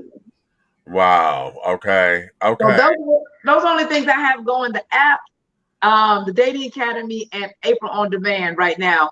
And so I just be chilling, hanging out with my grandbabies and traveling and vacationing and turning my house into my oasis, enjoying my empty nester life. Okay, right. And our new headquarters. When we have our grand opening, you got to come because we're getting ready to have it soon. My new Yes. headquarters down here. Yeah, I want to be there for that because I just saw you saying that, okay, I bought the pictures and they're too damn big. Yes. Yeah. Because you know I had to put our glam girls on there. So it's Marilyn Monroe, Dorothy Dandridge, Lena Horne, Diane Carroll had it. Hedy Lamarr, and Mae West. Mae West. Okay. Yes. Okay. So yes. My sister, I am so thrilled that we had this time. I don't want to get into a whole lot because I want you to stay in that surrender space, honey. And I listen, this is gonna be one that I know I'm gonna end up replaying back because I just like how we connect. I said that when we first met, honey. When we first met, I was like, girl, we here. But you know what? What's funny is, for y'all that don't know about, he talking all this stuff about me. What y'all don't know about this spiritual man is he's a seer. And the thing is, I wouldn't have known that I had lupus if it wasn't for that day that I came over and you said, April, something is going on in your body and you need to go and get checked. I'm being led to tell you and you were telling me these things about something going on in my body, and I went, and that's when I was diagnosed with lupus. So if it wasn't for you, I would have just been going on trying to figure out why I feel this way. Wow. But when I say this man can literally read you, he can literally read you. Okay. Yeah. Ooh, yeah. Okay. I like that. Celia, energy healer. Thank you, baby. Yes. Yes. Oh, I know what you say. This is my cousin. She said, I don't want it to end yet. Well, we're not going to end. I'm going to let Miss April go ahead on back to her life and carry on and get into her body scrubs and then her that machine. What that home sauna thing that you got, girl? Oh, honey, let me tell y'all. Oh, girl, when I said you, I was like, girl, I need one of those. Yeah, okay. So this is what I do, Meech. So since I took a nap, I didn't wake up. I took a nap in the middle of the day and got up at 8 o'clock and said, oh, I got to meet with Meech. Let me get myself together. But tonight I'll probably get in it. What I do, that sauna booth, it drenches you. So what I do is I put eucalyptus and or tea tree oil in the water. Yes. And when you connect it, it start bringing out all them toxins and things. I sit right here in the family room back here, and I'll sit here watching them do my little meditations like in the morning, and I'll sit in the sauna booth and I will just let it do what it's supposed to do. But people always ask me if it worked. It's so funny. When I posted that video, I wasn't thinking, that video got, I don't know how many millions of views, right? It was only 3 minutes. My best friend was like, hey, you got on shorts and a tank top. In my mind, I don't be thinking, Meech. I'm like, let me just show the people that it worked. And so it wasn't anything to be showing out. It was like, y'all always ask me, let me show y'all that this worked. Child, I wasn't looking at it as a sexualized thing. I'm looking at it as I'm trying to show y'all. Child, it was. Yeah. I got a lot of that. Oh hell, I forgot you did have that, because I was more so into the whole project. I was intoxicated with you because wait a minute, wait, y'all got to get into this. Yeah. Yes. So I have that, and then I went and got on I have a vibration plate machine in the garage. So you do 10 minutes on that, and what it does, it gives you that vibration. And I had back surgery years ago, and so there's a lot of things that I couldn't do because I never went through physical therapy. So we're trying to build my core back up right now. Okay. And so I got the vibration plate and the treadmill and a couple other pieces of equipment in the garage. So when I do that, after I do that, I'll sit in that sauna booth, and for 10 minutes you will be drenched. Your pores will be open. And like I said, I use all of the essential oils. Mm-hmm. If I want to go to sleep, I'll get in the sauna booth and put a lot of lavender oil in there. Yes. Girl, I need one of those for real. You know what? They're not as expensive as they were. When I got mine, I think it was maybe $200. But when COVID hit, this was at the beginning of COVID when I got mine. When we were heavy in the pandemic, them things went up to like $500. Right. Yeah. So they shouldn't be there. I don't think they're as expensive anymore, but it was definitely worth every dime, especially if you know are trying to. I'm detoxing, so what me doing the Dr. Bobby's detox, the tummy and the parasite, and I'm doing only juices and getting the saunable. Because honey, listen, I have something special going on for my birthday this year, honey. Okay. It's been 34 years in the making, honey. Come on now. So I got this dress I need to get into, honey. So when I get off that there airplane, it's gonna be like, oh, kill 'em. Yeah, we ain't seen each other since we was 12, honey. Oh, y'all got a little tea. Y'all got a little tea. Y'all got tea, right? Because you dishing tea with big meats, baby. That's how we do. So I got this dress, baby, and if I got to do all of the soaking and all of the decongesting and juicing and everything. So you know these shoulders and everything sit right, baby. Shimmy, girl, show me your shimmy. Come on, Michelle. You know what? Thank you so much for your time and for coming on, baby. Oh, it is always a joy to be with you. I just marvel at you. Because I'm like, wow, this is someone I call a friend, and I just marvel at your success. I'm inspired by you, you know, and you know, you just one of those glamour girls, honey, to where you're just so fishy, I can't stand it. Okay, you're just so fishy, I can't stand it, and I love all that shit, honey. I love all of that. But I've always saw that as strength. All of the women in my life, my mother, my grandmother, both of my grandmothers, you know, they were very ladylike and very feminine, but that inner strength came when it needed to come, you know. Yeah, but you know what I tell people? I tell them I'm refined hood. Oh, I trademark that too. I'm refined hood. And so that's why I try to. I'm really going to be really talking about that a lot lately. I mean, soon. Right. Because women think that being feminine is just you yes, I like the color pink. Yes, I like girly things. Yes, I surrender and all that, but try me if you want to. The open will come out. Don't do that. The air will come out. Listen, I'm still Pam Green, honey, and coffee for putting the razor blades in my wig, bitch. Okay.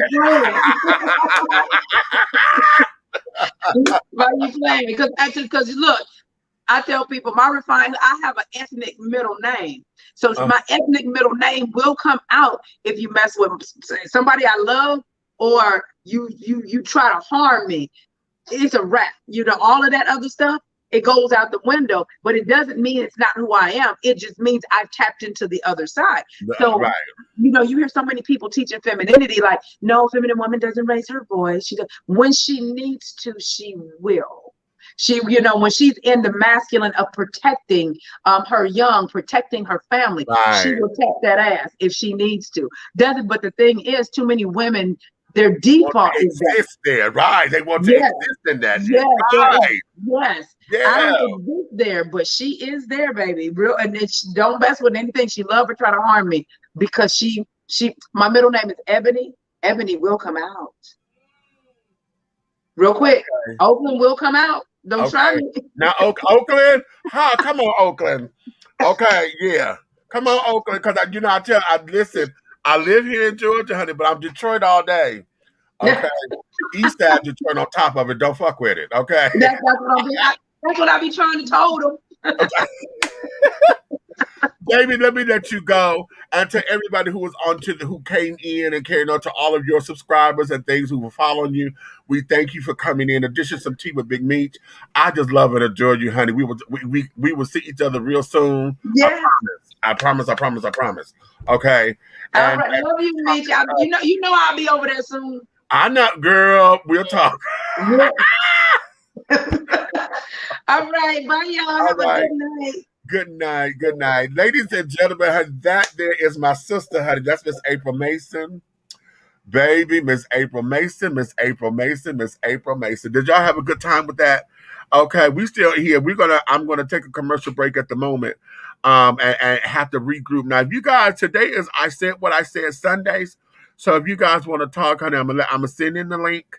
And if you guys want to come up in here, I'm gonna give you guys 5 minutes each. If you want to talk about whatever, you want to continue with this conversation, you can, and carry it on. I just had such a good time. I was hoping my co-host was gonna come up in here. I thought Big Red was coming, but I think he wanted to sit back and just pay attention to this. But then again, I got to find out what's going on with his father-in-law. Yesterday he was in and they had to rush to the hospital because something had happened with his father-in-law. So we want to pay attention to that. But okay, if y'all see this on the screen, that's the link. That's okay. Wait a minute. That there is for all of y'all who are on YouTube. Wait a minute. Let me put this in on the book, honey, so that y'all can get this as well. Hold on, I got to reboot that page. And things of that nature. So, baby. In the beginning and in the middle and in the end of all of this, honey. Oh, okay. Okay, did you enjoy that?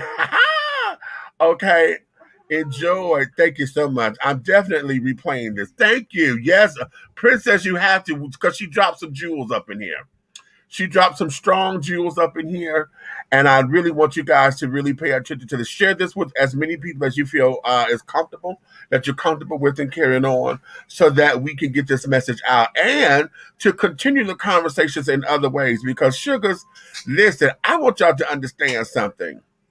And I'm onto this because oftentimes, the divide that we have between the gay culture and carrying on, and most of the time y'all think that gay men are making fun of you or this, that, and the other. And let me just be transparent with that. Some of them do. Okay, because we got asses on all sides of the spectrum and across the board.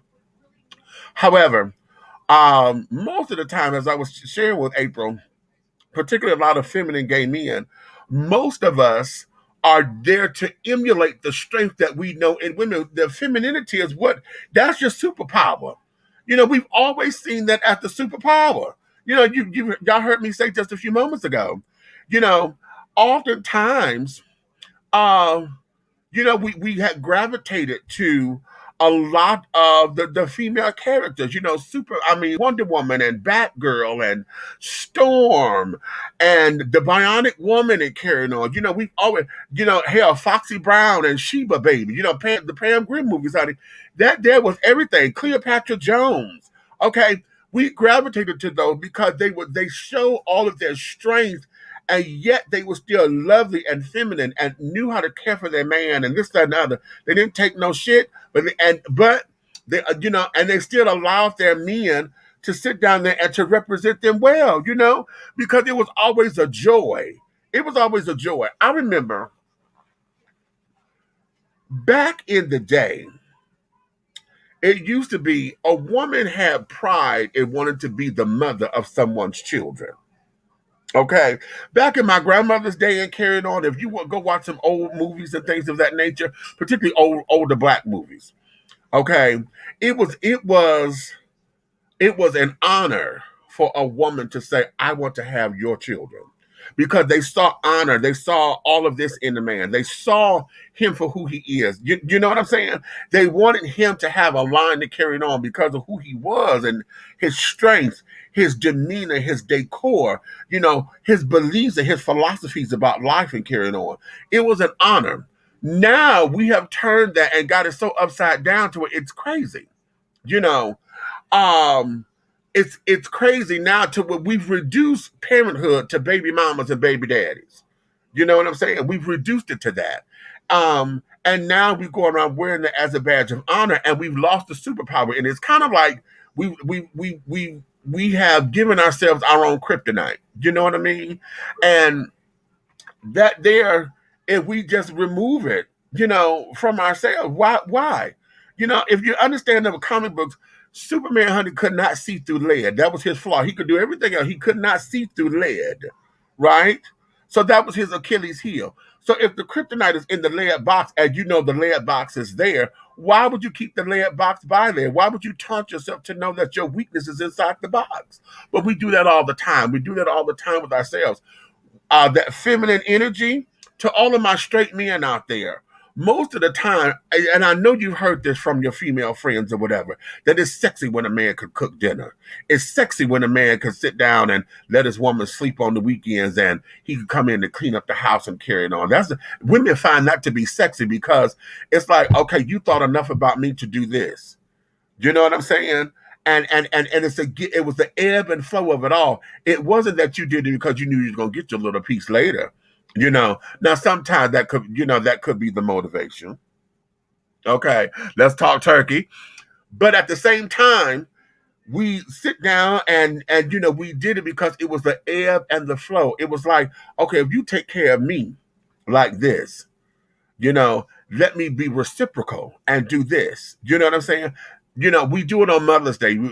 Sometimes fathers will do that. No, baby, this is Mother's Day, and I'll take the kids and this, that, and the other. Let me give you a break and all that kind of stuff. So we got separate days that we do that for. But what if we did that on an everyday plane, on an everyday consistency? Like Miss April was talking about her tea. Yeah, I'm trying to lose weight, but I'm not consistent with drinking the damn tea. So I can't be mad because I have inconsistent results. Well, bitch, you got inconsistent do-I-ditties. You have an inconsistent way of living and carrying on. So that there is where all this is. I got someone who is this Haney? Miss Haney? Okay, hold on. I got somebody want to come up in here and want to talk a minute. You know what? No. I was going to do the commercial. Oh, wait a minute. She popped out. Okay. Well, since she popped out, I'm going to let her come back in. Y'all stay put. Let me run this commercial because we do have sponsors, and I've got to let my sponsors talk. So we'll be right back. If you want to come in, did y'all see the link? If you want to come in, Facebook, the link is there. It's the same link, y'all. If y'all want to come in and do I said what I said Sundays, honey, I'm going to give y'all the opportunity to come in and talk with me and carry it on. Just click the link. This is on StreamYard. So if you're going to use your phone, make sure that you open up and say, yes, StreamYard can do it and carry it on. If you're on your computer, there should be no problem, okay? But yeah, use the link and come on up in here. So let me take a small little commercial break. I'm going to be real quick, and then we'll be right back. So don't go nowhere, children. Don't go nowhere, honey, because you are dishing tea, darlings, with Big Meats, honey. We'll be right back. Angelo Ellerby, the Henry Higgins of hip-hop, is the founder, president, and CEO of Double Exposure Media Relations. Double Exposure Media Relations is a full-service public relations, marketing, and artist development firm specializing in publicity, photography, artist promotion and artist development, makeup artistry, event production, and EPK development. Celebrating over 45 years in the industry, Angelo believes that a culture that does not take care of nor respect its artists is a culture that leaves nothing behind to appreciate. Let Angelo help you make dollars and cents of the entertainment industry. Contact Double Exposure Media Relations at 201-224-6570. That's 201-224-6570. Try this as an affirmation. I don't chase, I attract. What belongs to me will simply find me. I need you to come and take away my pressure. Lead me and I'll follow, it's my pleasure. I haven't always been in position, but I'm ready to be under your submission. Following wherever you lead, because I trust your decisions, you see. I've been out here all alone on my own.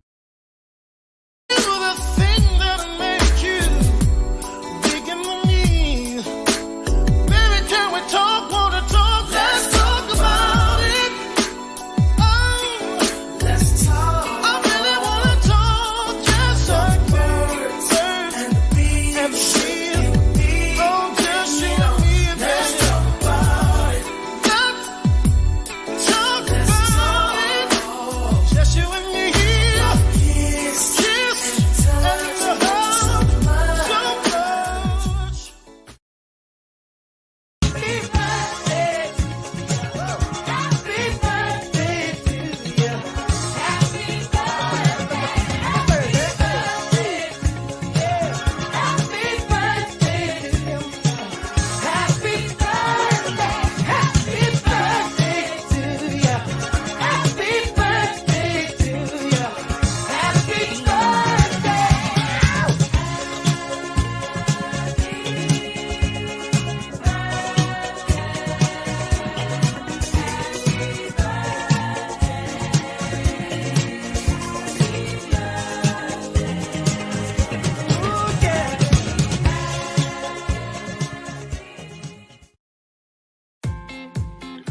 Attention all business owners. Use your advertising dollars here. Looking to reach a more diverse audience for your products and your services?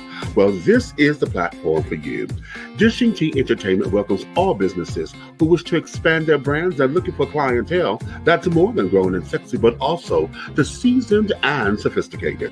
For more information on how this spot can be yours, contact Big Meat at 404-914-5610 or go to our website at www.dishingtea.com. All right, and we are back. If you want to come in on the show and want to get in on your I Said What I Said Sunday, honey, the link here. Wait a minute. I could put it up here. Let me make a banner so that way the link will be going across the ticker tape banner and things of that nature. Child, did I have my phone off because I got all these damn dings and tings coming? Let me tell y'all something. Y'all know I got the little the black-owned phone, honey, the Figures phone. And I done went public already, and I'm still going public because damn it, they got to send me yet another phone number 5, and I've only had the product since Christmas, and this damn thing here, there's a flaw in it, and it's fucking with me. But no. Anywho, Big Red is here. Come on up here, Big Red. What happened? Did I send you the link? Hell no, you ain't send me no link, you ugly motherfucker, you. And I'm sitting there, I'm like, I know he's supposed to be up in here, child. But it's okay. It's okay. Because I thought you'd have came in the comments. No, it's not okay. It's not okay. Well, okay. Well, you be mad. You mad. Okay.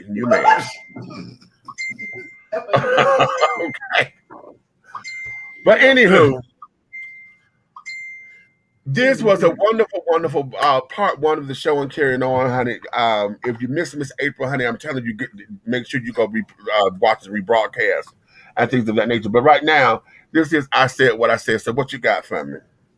Oh, yeah. I said what I said Sunday. Well, let's talk about the people who do it and the people who lie about it. Uh-oh. Uh-oh.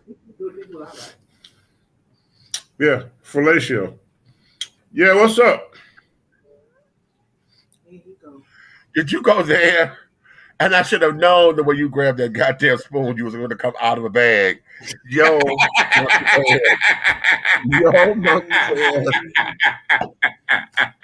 Okay, well, you on this damn spoon. Okay. Anywho.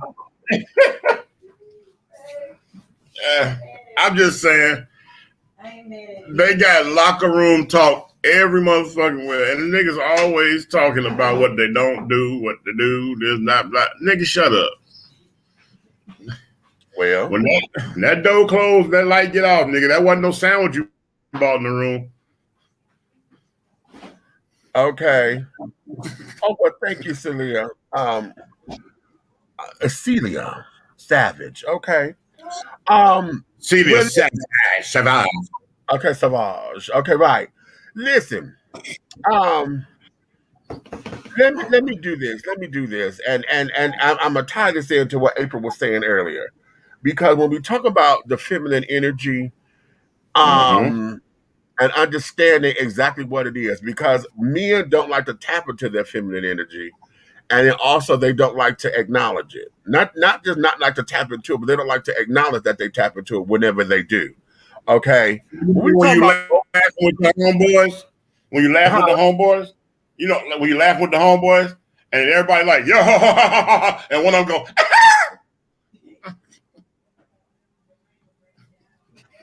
you know what? I ain't got no towel to throw over this camera because I'll go, Well, usually, you're so damn dumb.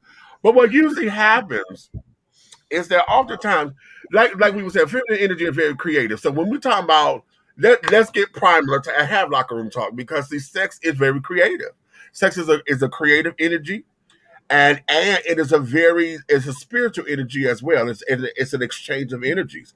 So oftentimes, those who talk about it, those who talk about it the way that they do to have lascivious locker room talk, honey, and salacious locker room talk, oftentimes they live in a fantasy world, and it's also ego stroking, trying to sit down there to say, oh, I got points and I got this and I got that. But Wait. You said stroking? Yeah, ego stroking. Yeah. How do you stroke an ego? In many ways, more ways than one, honey. Well, I need my ego stroked. I'm glad. Okay. Well, here's the thing now. Are you sure about that? Because oftentimes, child, folks do, but again, and try, like April say, in order to receive me. Can you receive me? Okay, and a lot of times, folks are not in a space where they want to be in a space of being of receiving. They want to be the takers and the givers or whatever. They don't want to be. No, I'm sorry. They want to be in the giving state or what they perceive to be their whole overseer of it. They never want to be in a space to where they have to surrender to it, to acquiesce to it, to stand back and be like, they don't want to be vulnerable. That's a good word. That's a good word. They don't want to be in the position of let me control the masculinity, the masculinity in my screams. You know what I'm saying? Let me make sure my screams are to an altoic hum. You so shut up, fool. Oh, did I not say anything? Did I say something wrong? I'm just saying. Did I say something? Silly. We can call up five men right now and tell them right when they hit the climatic moment, do they catch themselves going from to, oh yeah, baby. You know what I'm saying? You dumb. You are dumb, and dumb yet again. Okay. Children, listen, Facebook, YouTube, if y'all still with me, y'all come up in these comments. Cause see, okay, he in this particular whole little thing and carried on, and it's like this, that, and the other. Hold on for a minute, girl. Okay, child. Okay, you could have got some of them earlier. You knew you wanted some then. You should have said something. Okay. Child, listen, they cooked dinner for me and carrying on, honey. We had macaroni and cheese and a wonderful pot roast and cabbage and chicken and stuff. Who is this? Oh, honey, So we hear all of this. Huh? I didn't get the phone call. Oh, I didn't either, honey. All I know is, child, it was like, okay, we doing this for you, shut up. And I'm like, what? I just left Hamilton Road. You just what? I just left Hamilton Road. I could have been to the corner. Oh, child, here, okay. Come on back then. So, a lot I ain't got your phone number. A lot of what we're dealing with, as far as when it comes down to that, the masculine men or those who claim to be alphas or this, that, the other, they just refuse to allow themselves to open up, to all of who they are. If we come from two different parents, we come from a masculine and a feminine energy, why is it that men are afraid to tune into or tap into that? And why have we allowed society to sit down and say that? What? I have to correct you. What? Go ahead.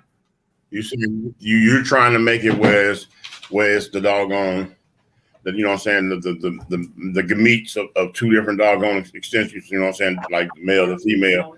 And it's not that, you know what I'm saying. All of them start out as female. Right. So therefore, you are bound to at least show something, whether you want to diagnose it as OCD. You might be just a little domesticated bitch. You know what I'm saying? Well, it's okay. Just because you have a mustache and you know what I'm saying, you're the man of the house, it's okay that you like to dust. You know what I'm saying? Okay. It's okay that you like to bake cake. Oh, wait a minute. Child, wait a minute. Hold on. Something just came across my screen What's that? here. Clarence Williams III. Y'all remember him from the Mod Squad? He did pass. Okay, and if y'all don't remember the Mod Squad, if y'all remember, I'm gonna get you, sucker. And he was the power to the people, you know, and he had Jan Brady as his wife. Yeah. Yeah. Okay. That was his Nubian queen. Yeah. Okay. So, but you know, do this, Red, because see, when we're coming into this, coming in as someone who needs to understand, or someone who is a heterosexual man, and yet you are very in tune with all of who you are. How long did it take you to become aware that you being in tune with who you are did not take away from who you are? You know what? I'm gonna be honest with you. I probably, man, you know what? It was early because I realized that I went into an area. You got to think about this. I grew up a house head, okay? Right. And I went to a lot of the things. We had main places, like, you know, you always have those main spots that are totally housed, but then you have those events where they throw them at different doggone Carnegie halls and banquet halls of hotels and stuff like that. And most of those prestigious house events were doggone powered by the LGBT community. Right. But once I got so interested in the music and the DJing, and I'm hanging out with Isadora Pink, and you know what I'm saying? Of course, like I told you, my 16th birthday, I had Ron Hardy, Jamie Principle, and you know what I'm saying? And you know what I'm saying? I had all the hot boys DJing for me. You talking about 5 DJs, and goddamn it, 3 of them gay. Wow. Okay. So the exposure and to me was, I'm glad I was a cultured, you know what I'm saying? Like one of my mom's best friends, Danny, God rest his soul. Danny used to doggone be the best home, you know, the homeboy to hang out with. Like take you to the stores, run through the park, the whole 9 yards. But Danny was the most flamingest doggone motherfucker you ever met in your life at that age. Okay. If you didn't know what gay was, you figured it out in 2.2 when you talked to Danny. Okay. But he was good people, you know what I'm saying? So at an early age, you know what I'm saying? It was like I was able to be in a position of growth where my judgment was snatched from me. I wasn't able to use negative judgment because I've already been presented by positive people in that community. Right. You know what I'm saying? So therefore, I became an advocate for you can't, you know what I'm saying? I laugh and joke and I do my comedy. Yes, I'm a comedian. Yes, I'll get on the stage. Yes, I'll do my thing. And I've had derogative jokes about jailhouse love and all that crazy stuff. But when I walk off that stage, one thing ain't got to do with the other. Okay. You know what I'm saying? Jokes is jokes, but who I really am is 2 different things. Exactly. And see, you know, wait a minute. Let me do this. I was going to play this with April because I wanted to get her opinion about this. Let me play this with you because this here. Take a listen to this, y'all. Y'all chime in on this. Crazy part is, we look at gay men as being the weaker men in our black community because they have sex with other men. But meanwhile, there's plenty of straight men that have been fucking women forever and can't even keep a job. The straight black men in our community typically are the weaker links because they have been coddled by our community. So they are dependent on us for their emotional, financial, mental, spiritual well-being. Meanwhile, because we shun the gay people in our community and cast them out, they know how to take care of themselves. They know how to go out here and get it for themselves because they know no one's going to help them the way that we help other people.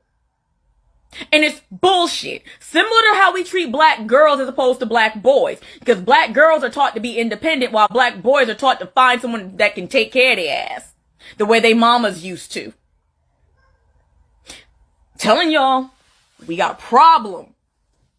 Gay black men have the unfortunate insight of understanding fully before they've even really truly gotten into understanding their own sexuality that the black community doesn't like them. They go to the barbershop as little kids and they hear the shit from other grown men. They see how people in churches talk about them, hear how they talk about them. They see and hear how we talk about them as black women. So they grow into their identity knowing in advance that people are going to hate them for it. That's why they hide that part of themselves for as long as they feel possible, because they know what's going to happen the minute y'all find out some shit about them that really ain't none of your damn business. And yet and still, we have the audacity to look at them and judge them about their life choices when we're the ones out here choosing to be bigots. And the crazy part is, we look at gay men as being the weaker men in our black community because they have... Okay. I keep forgetting that whoever did that, they end up starting that back over. Okay. So, yeah. Alicia, what you say, that's a deep statement. It is. I said the same thing when she said it because I was like, ooh, sus. Yeah. Well, okay, I got a couple of different directions with Miss Motormouth right there. Let me tell you. One, I see her, she took it up the ass and he left. Okay, you know what I'm saying? I get that. Two, she can't find a baby daddy. Three, some woman done sucked her vagina so hard she done lost her rabbit ass motherfucking mind. Because I'm going to be honest with you. If I was to say every woman in the world was a fucked up, cum-sucking, junkie, fucked up, whore-ass bitch, then that would be a problem. Because I'd have been through the fucking ringer with women doing the right thing, and I still motherfucking goddamn kept the faith and married a motherfucking black woman. Again. When the shit I've been through say don't even fuck with them. Right. Why? Because I don't use statements like all. Right. Okay. Feel you on that. See, and me, you got to look at you got to look at where I stand in the entire situation. What does it say about the black male like myself? Right. Because of any woman that been with me in a monogamous situation, I promise you, they ain't gonna be able to tell you none of that fuck shit she said out her mouth. Because one thing and two things for sure, my mama, my daddy, my grandma, both my grandmothers, all the mentors in my life taught me to be a motherfucking provider. I'm gonna make it happen. Okay. I don't need your motherfucking money. Don't need your ass. How about that?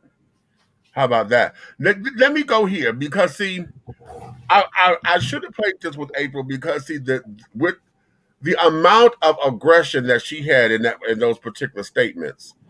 See, this is the kind of the back and forth that we were talking about as far as women want to take men on head on.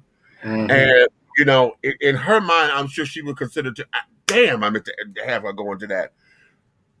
I know April does not like the term, for folks to tell her that she's a strong black woman. And I meant to go into that with her. You know why? Because it became a negative definition. And then it's not necessarily true. That's what I'm saying. It became a negative. It became because what it is, black men, well, in our community, black men see something that's labeled as a strong black woman as an angry ass bitch. And a bully. Exactly. And definitely a bully. And a bully. Y'all heard me say this on this show often and many times. On this particular show, I'd say that quite literally. That most of the people who always chime that they're a strong black woman usually are bullies. Y'all are the ones who like to take a man toe to toe. Y'all will sit up there and call a man a bitch nigga to his face and antagonize him. And want to sit down there and think that because he ain't supposed to hit you, you want to mush him in his face and this, that, and other. You want to take him and wait till you get him in front of his friends and think that you're supposed to embarrass him. You want to see most people who claim that they're strong black women, then they sit up there and say how strong they are. Oh, I'm a strong black woman and I need a strong black man to handle all of this. But then the kind of man that you claim is strong are the ones that go upside your motherfucking head. Exactly. Okay, because and the reason being is because just like April was saying about masculine and feminine energy, if you coming on to him with all the masculine style energy, then hell, he see you as a contemporary. He got to match it. He gonna match masculine energy with masculine. If you come barking all the goddamn time, hell yeah, he gonna put his dukes up. You know, and oftentimes that there is April said that's not a compliment to me. Saying I'm a strong black woman is not a compliment because it doesn't mean that I relish in my independence. Because see, I don't necessarily like being independent woman because I need a man. Okay, I need a man. At the same time, that doesn't mean I don't know how to take care of business, but because I need a man in my life to sit down there and to be the nurturer, you know, and to be a provider for me and this, that, and the other in ways that has nothing to do with finances and things of that nature, in all of the other ways about life. You know, I need you to be able to hold me up and to treat me with value and respect and loyalty, you know, and all of those things that we always miss. And when we talk about what we want, we don't talk about those kinds of things. We don't understand about courtship. I need for you to know that I can excite your boys just by me talking without it meaning that we got to fuck all the time.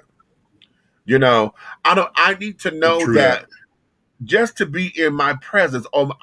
I say this all the time. You hear me say this all the time, and y'all tease me because y'all know where Alabama is here. Because I could just look at that boy, and everything about it, like, and that's why we fuck with you. Like when we on there, and we know that he is at your motherfucking house when we on the show, from the way you motherfucking act. Child, but it's just that.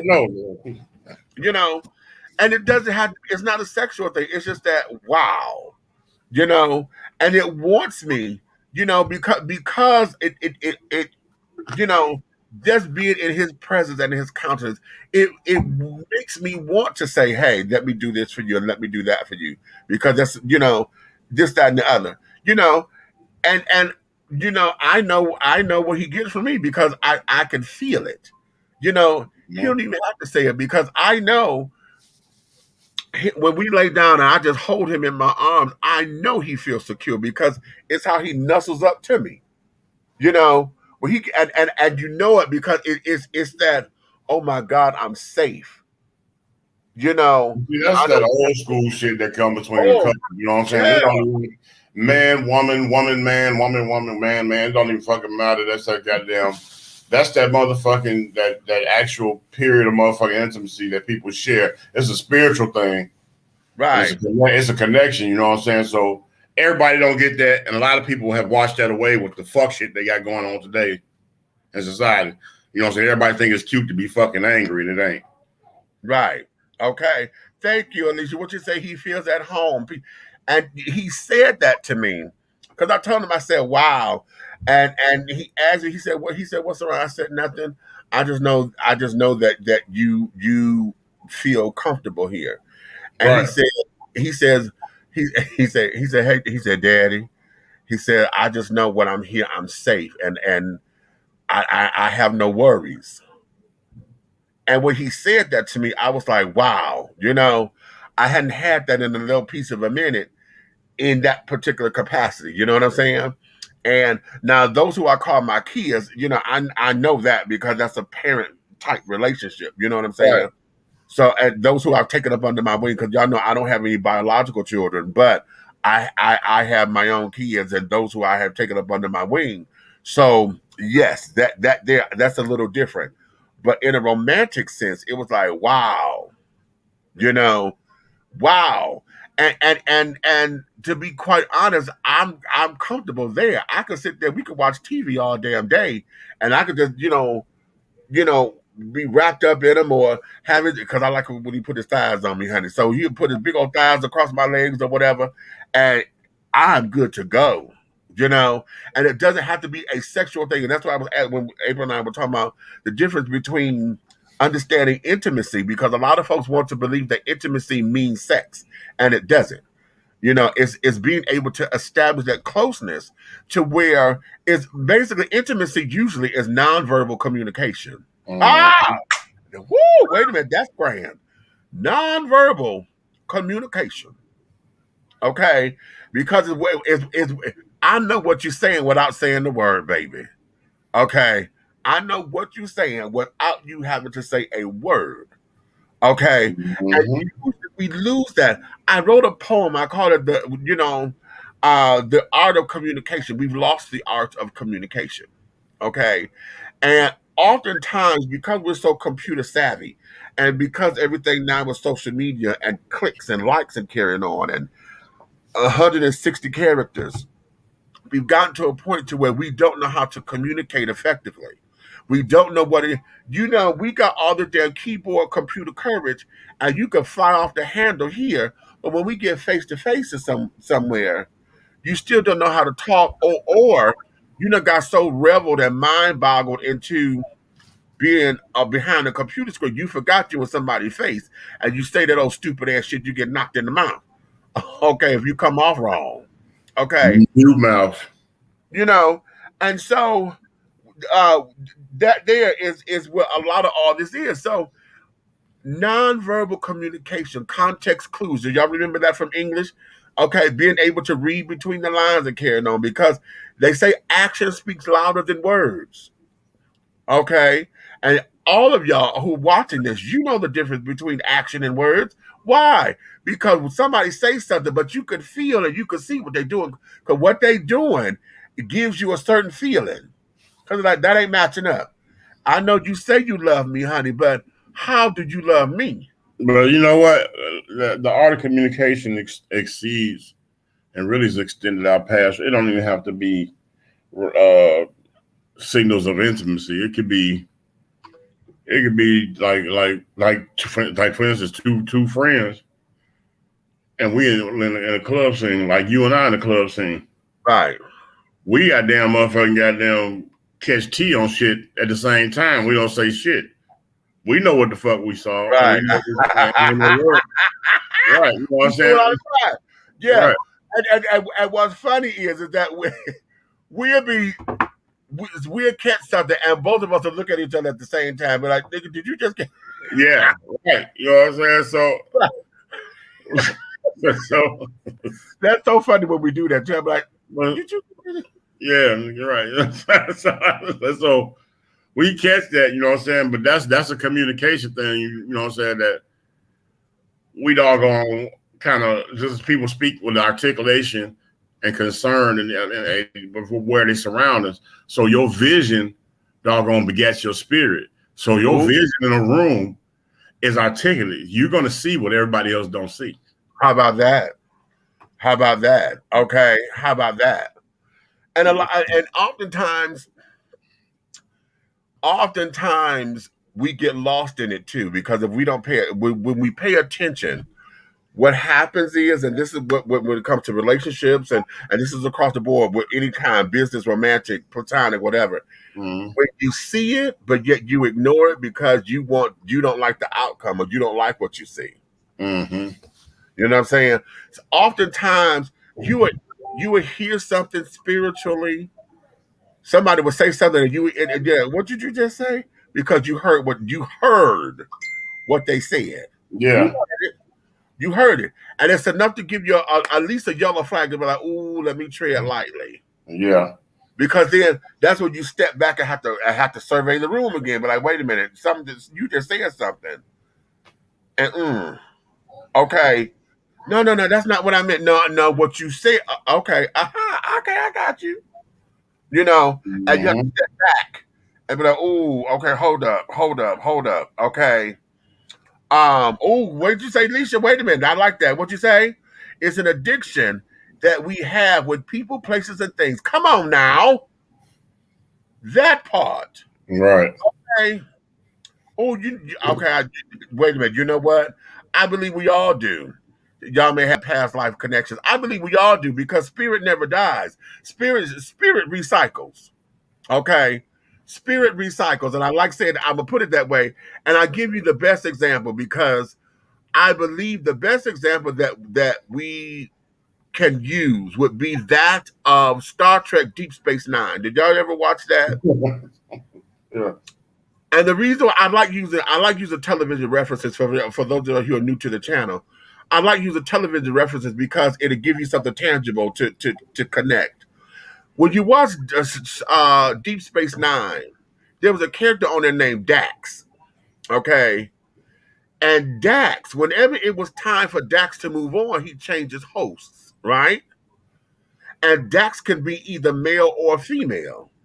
And remember when she was Jetsia Dax, she was female, okay, and came onto the ship with the commander, but the commander knew him when he was Curzon Dax, when he was male, okay.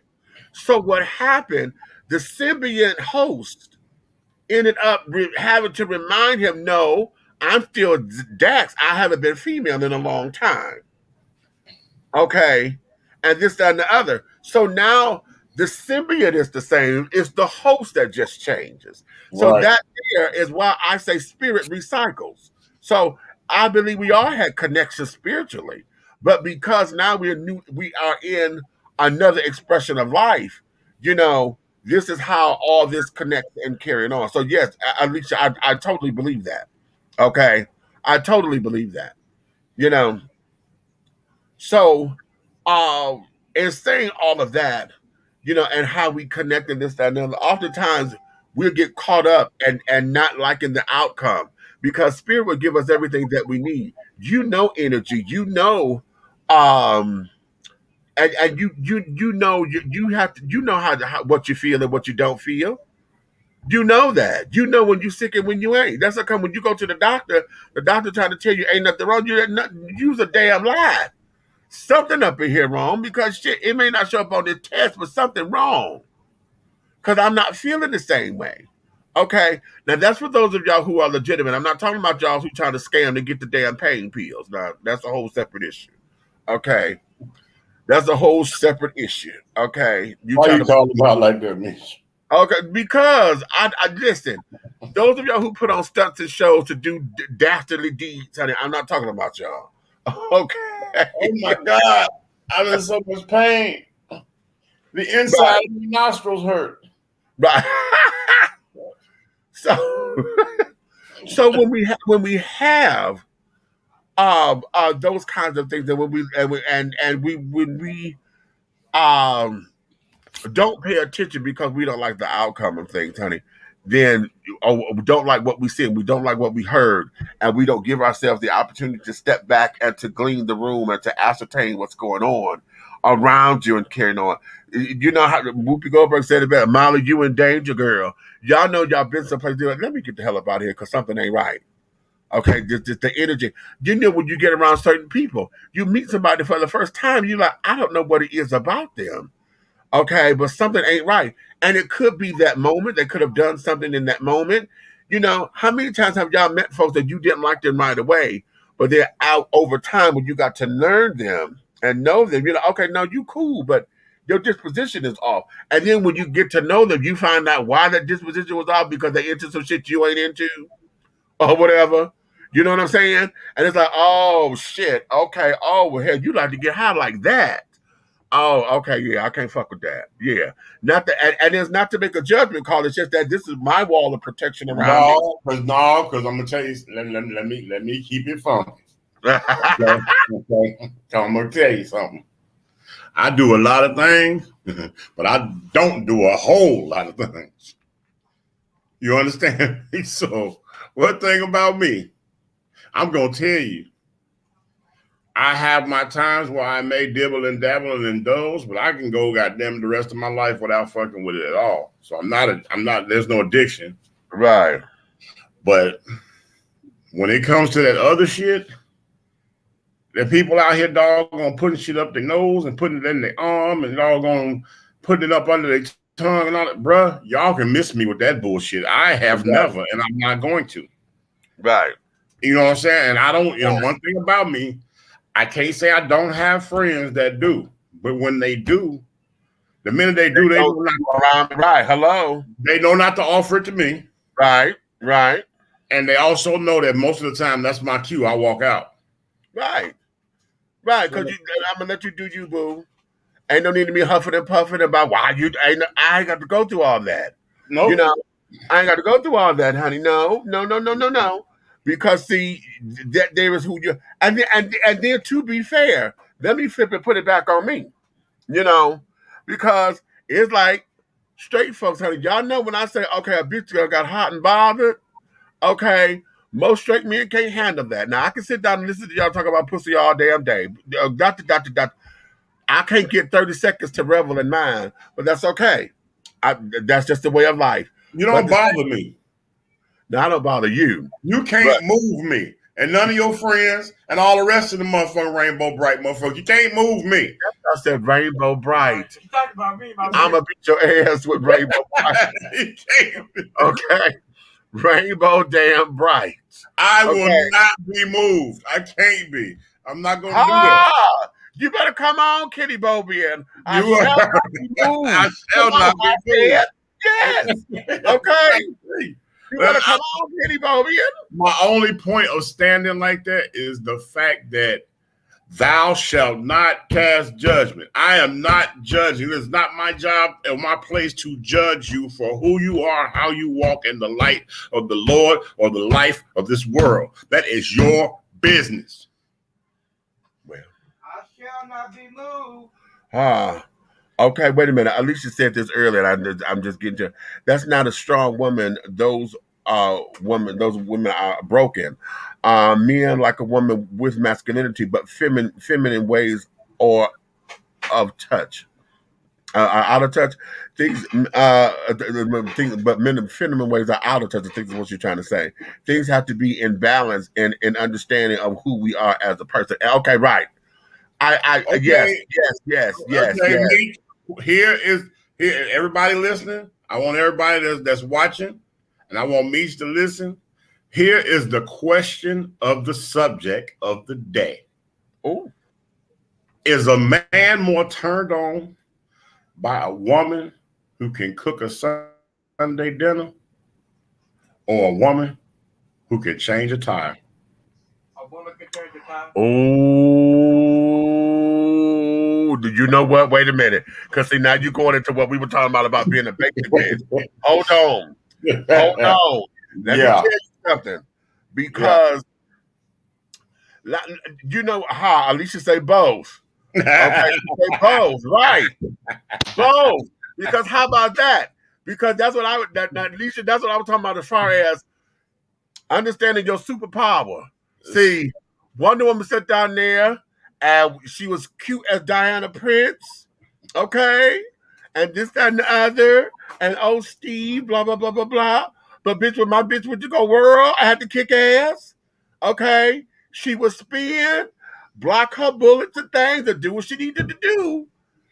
And when it was all said and done, she could still flip her hair and still smile and put her hands back on her hips. Like, okay, we took care of business. Now that right there is everything. Okay, a woman who can sit down and let me use Essie Lorraine, honey. Let me use Essie Lorraine. That's my mama. Let me use my mama. Dear mama. Dear mama. Let me use my mama. Okay. Now, and this is where I get a lot of this from. When my mother and father were together, I watched her all the time wanting him to take the lead, you know? Not that she couldn't, it's just that he was the husband, right? And she always told, because he would always bark, I'm the head of the house. She said, well, if you the head, I'm the neck, and you can't move without me, right? But she would let him do this, that, and the other. She wanted my daddy to move the refrigerator to block the back door because we lived in a 2-family flat, right?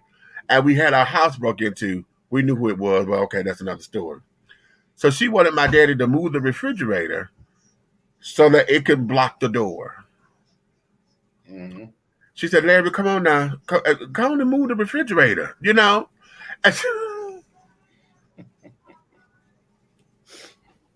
Okay. You cry? No. Daddy sits up there. You know, he's going through this man shit, right? Going through this man shit. And so she like, Larry, come on now. Go on and move the refrigerator, you know? And so he got mad and go tell her, well, the way how you throw me around here, you can move it your damn self. So, wait a minute. So then she got mad and went and just slammed the.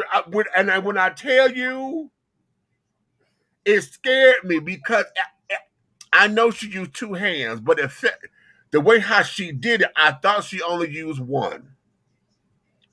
She took that goddamn refrigerator and went, whoa, right? Now, come on, let's go. Oh, she was pissed. Okay? Pissed. But right there, I knew that turned my daddy on because I really believe what brought them together is what broke them apart. Because my father was into strong, independent women like that, except that I learning him like I know him now, and which is where I get it from. He couldn't handle it. That's what April was talking about. You wasn't ready to receive me. Right. Okay? You wasn't ready to receive the type of woman that I am. Okay? Because yes, I'm going to be all of this. I'm going to have your dinner cooked. Mama used to cook dinner. She did, oh my God. And both of them worked. But Mama would come home from work and she would cook dinner. She would have daddy's bath water ran and carried on, and all of that. She made sure the children were nice. She kept a clean house. Oh my God. Okay. That's just so fishy, honey. I just love that fishy shit, honey.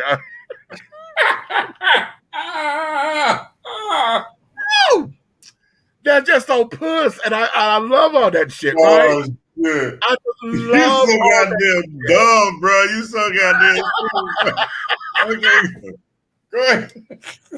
It was just so puss, and that there was what Daddy would come home, and that he would come home to a clean house and saw his kids clean and carrying on. We were daddy, all that shit.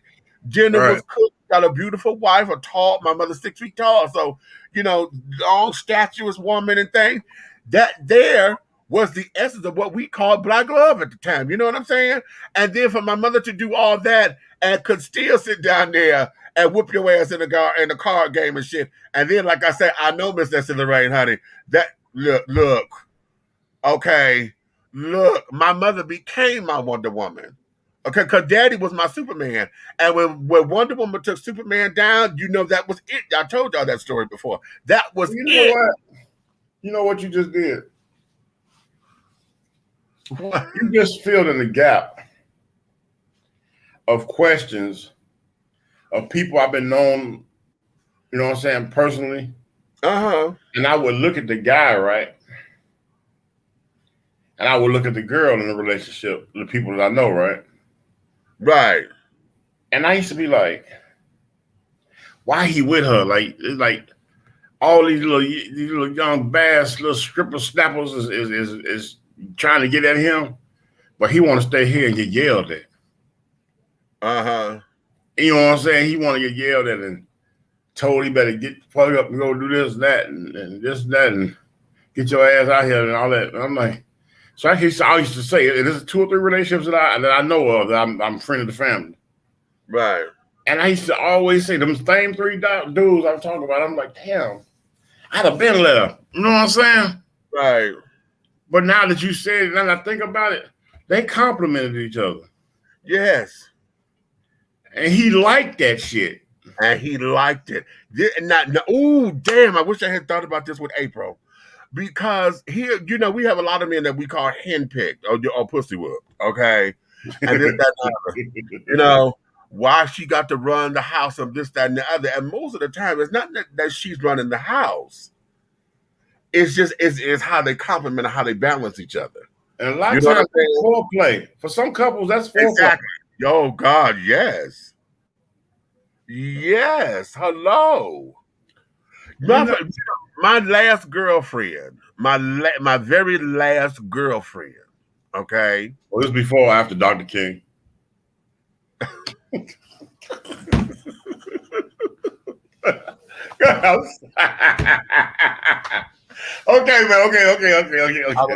man.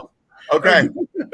My very last girlfriend, I'm telling y'all how I started dating her. Y'all ain't gonna believe this.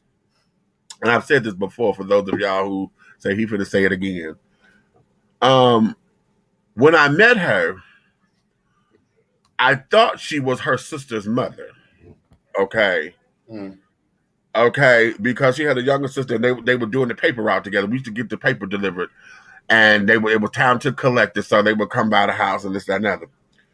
But we got to talking one day, and I came up from behind her, and I was trying to, scare her. So I grabbed her, right her neck. I grabbed her. That bitch sat down there. Charlene took me and took my arm and threw me over her damn back. And I hit the ground. When I hit that damn ground, I was in love. I was like, shit. Right.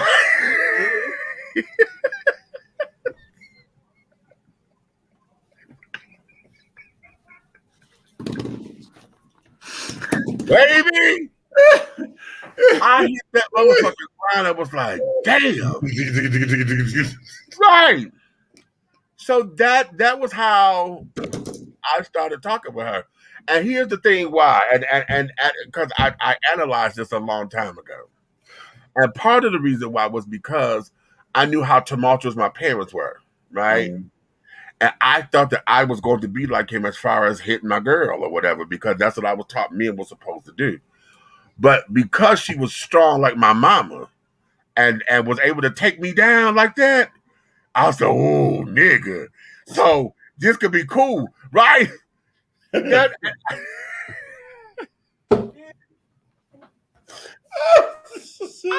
you. So you better not be watching it. Okay.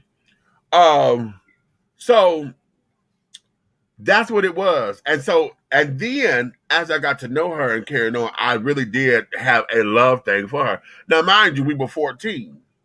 Right. Okay, we were 14 and carrying on. I never had sex with her. Okay, I never had sex. This is a girl I'm telling you that I had my ooh baby please baby please baby please baby. That was my man moment with her. Baby please can I please oh please, that was like, and she said no. Can I just put the tip in? Can I just let me look at it? Can I just look at it, smell it, something? And she told me no. I was pissed, but I respected her. And at that particular point, I'm glad that I didn't, because that was pre-condom days for me. And I had got so excited to where I had nutted on myself. Oh.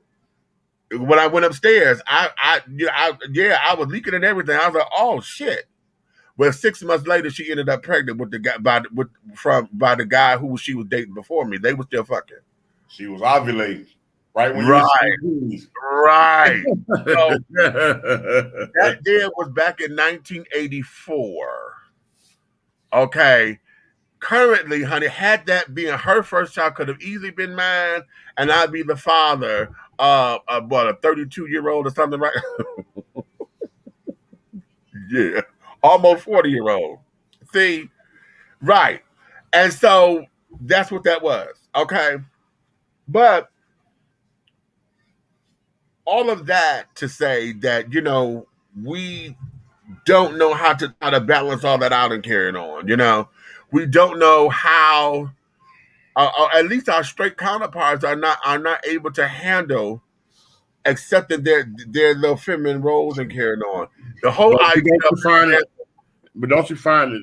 I'm not trying to cut you, but don't you find it strange that you already know how I don't fuck with a lot of people. You know what I'm saying? I Right.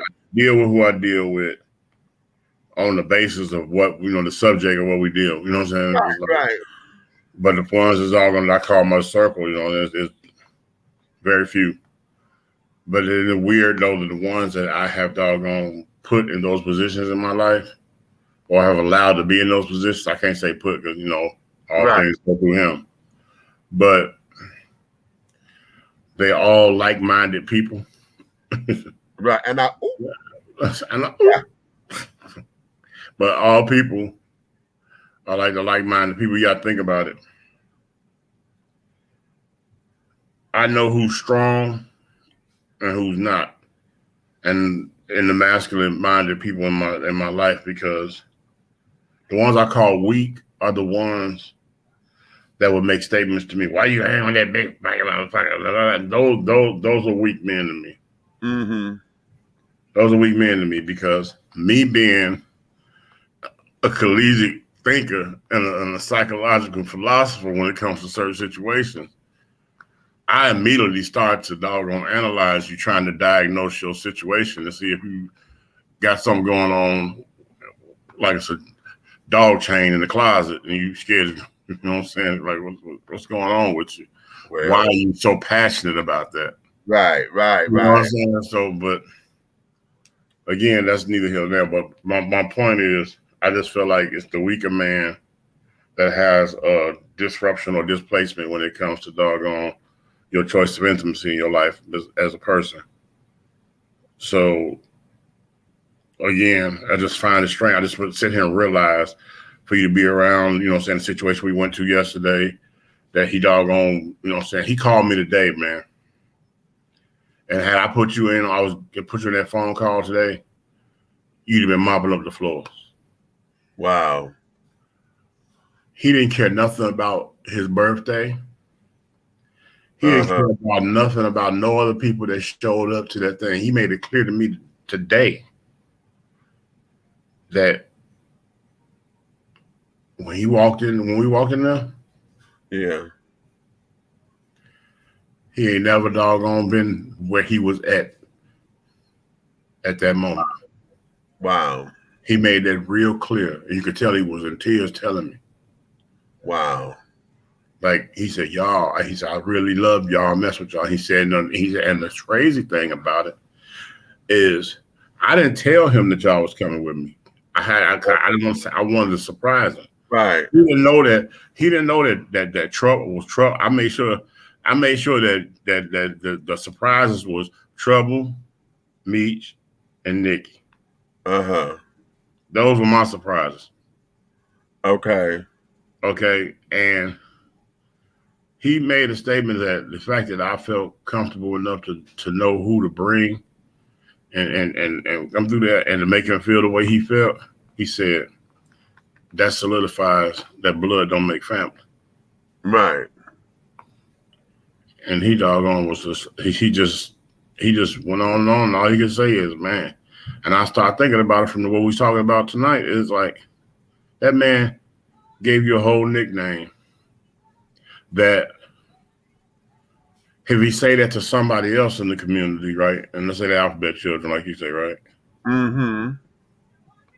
They might take offense and jump up and start cracking bottles and shit on the end of the table like he meant something bad or terrible. But he didn't mean nothing bad or terrible, because he felt like, he like rainbow trout. Okay, he like, boom, cool. And I think that day you did make some fish joke. You was talking some fish. Right. Yeah, that's how it came about. Yeah. So what got me is that he took the time to sit there and be like, okay, he said, this is my brother. I'm finna give him a nickname. Because you put a smile on his face from day one, y'all. You know what I'm saying? Like, so he like, yo, that's right. And he said it today on the phone. He said, man, it was good to see Big Me. He said, man, that dude crazy. He just laughs on the phone. You know what I'm saying? You can just tell today he was really, really, really in a whole nother space because we showed up. Listen, that there is connection. And again, see, this is the type of intimacy and connection that we have that is feminine energy that a lot of folks don't acknowledge as feminine energy. Mm-hmm. See, That's what all this is, because the synergy of it all is what keeps everything moving and flowing, and the ebb and tide of it all. This is how you're able to get through. And feminine energy is also creative, as April was saying. She said it's also dark. You know, But I'm a grown ass man. You know how many times I've been in situations like, bruh, when I say situations, okay, because I don't expect people to do shit for me. I do so much for everybody to meet. I do so much. You probably just see a piece of it, but the shit I do so much for people. And when somebody does something for me, I'm a grown ass motherfucking man, and I'm the poster child for masculinity. But I tell you what, I cry like a little bitch, just like the next motherfucking female. Not well, because just like the next emotional person would. I'm gonna say I say female because I'm saying that for a reason, because the locker room talk. Oh, you're a little female. Okay, yeah, well, we all were. Nigga, I take everything they say negative and doggone and educate you with it. Right. Everything you got negative to say, there's some type of doggone education behind your derogatory statement, thus making it ignorant, meaning you didn't know. Oh, I like that. We're just thus making it ignorant.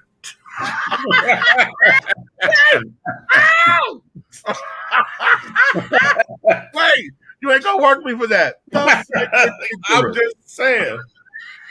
I keep trying to tell you, bro. They don't want to let me loose. They don't want to let I'm me gonna loose. put that on the t-shirt. Thus making it ignorant.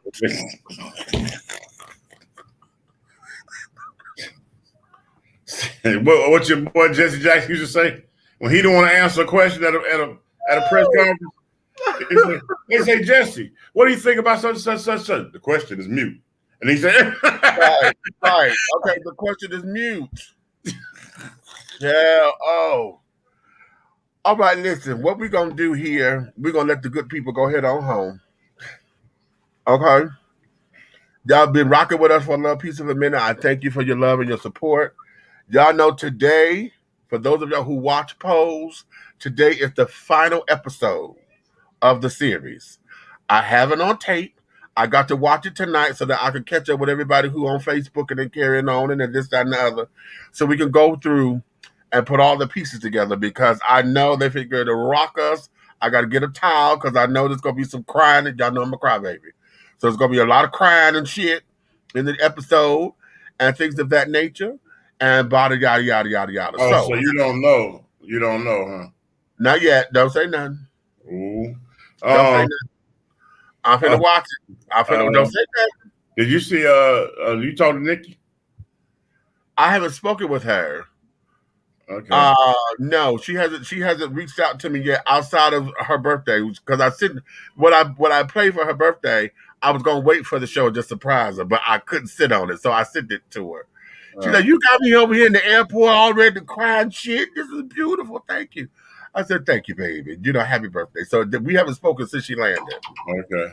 All right. I was just saying. Oh shit! In 5 minutes, guess what? What? It's your nephew's birthday in 5 minutes. Oh, Lord have mercy. Okay, all the Gemini's cheering, the Gemini children. And it's also Prince's birthday, too. Yeah, he shared a birthday with Prince. Okay.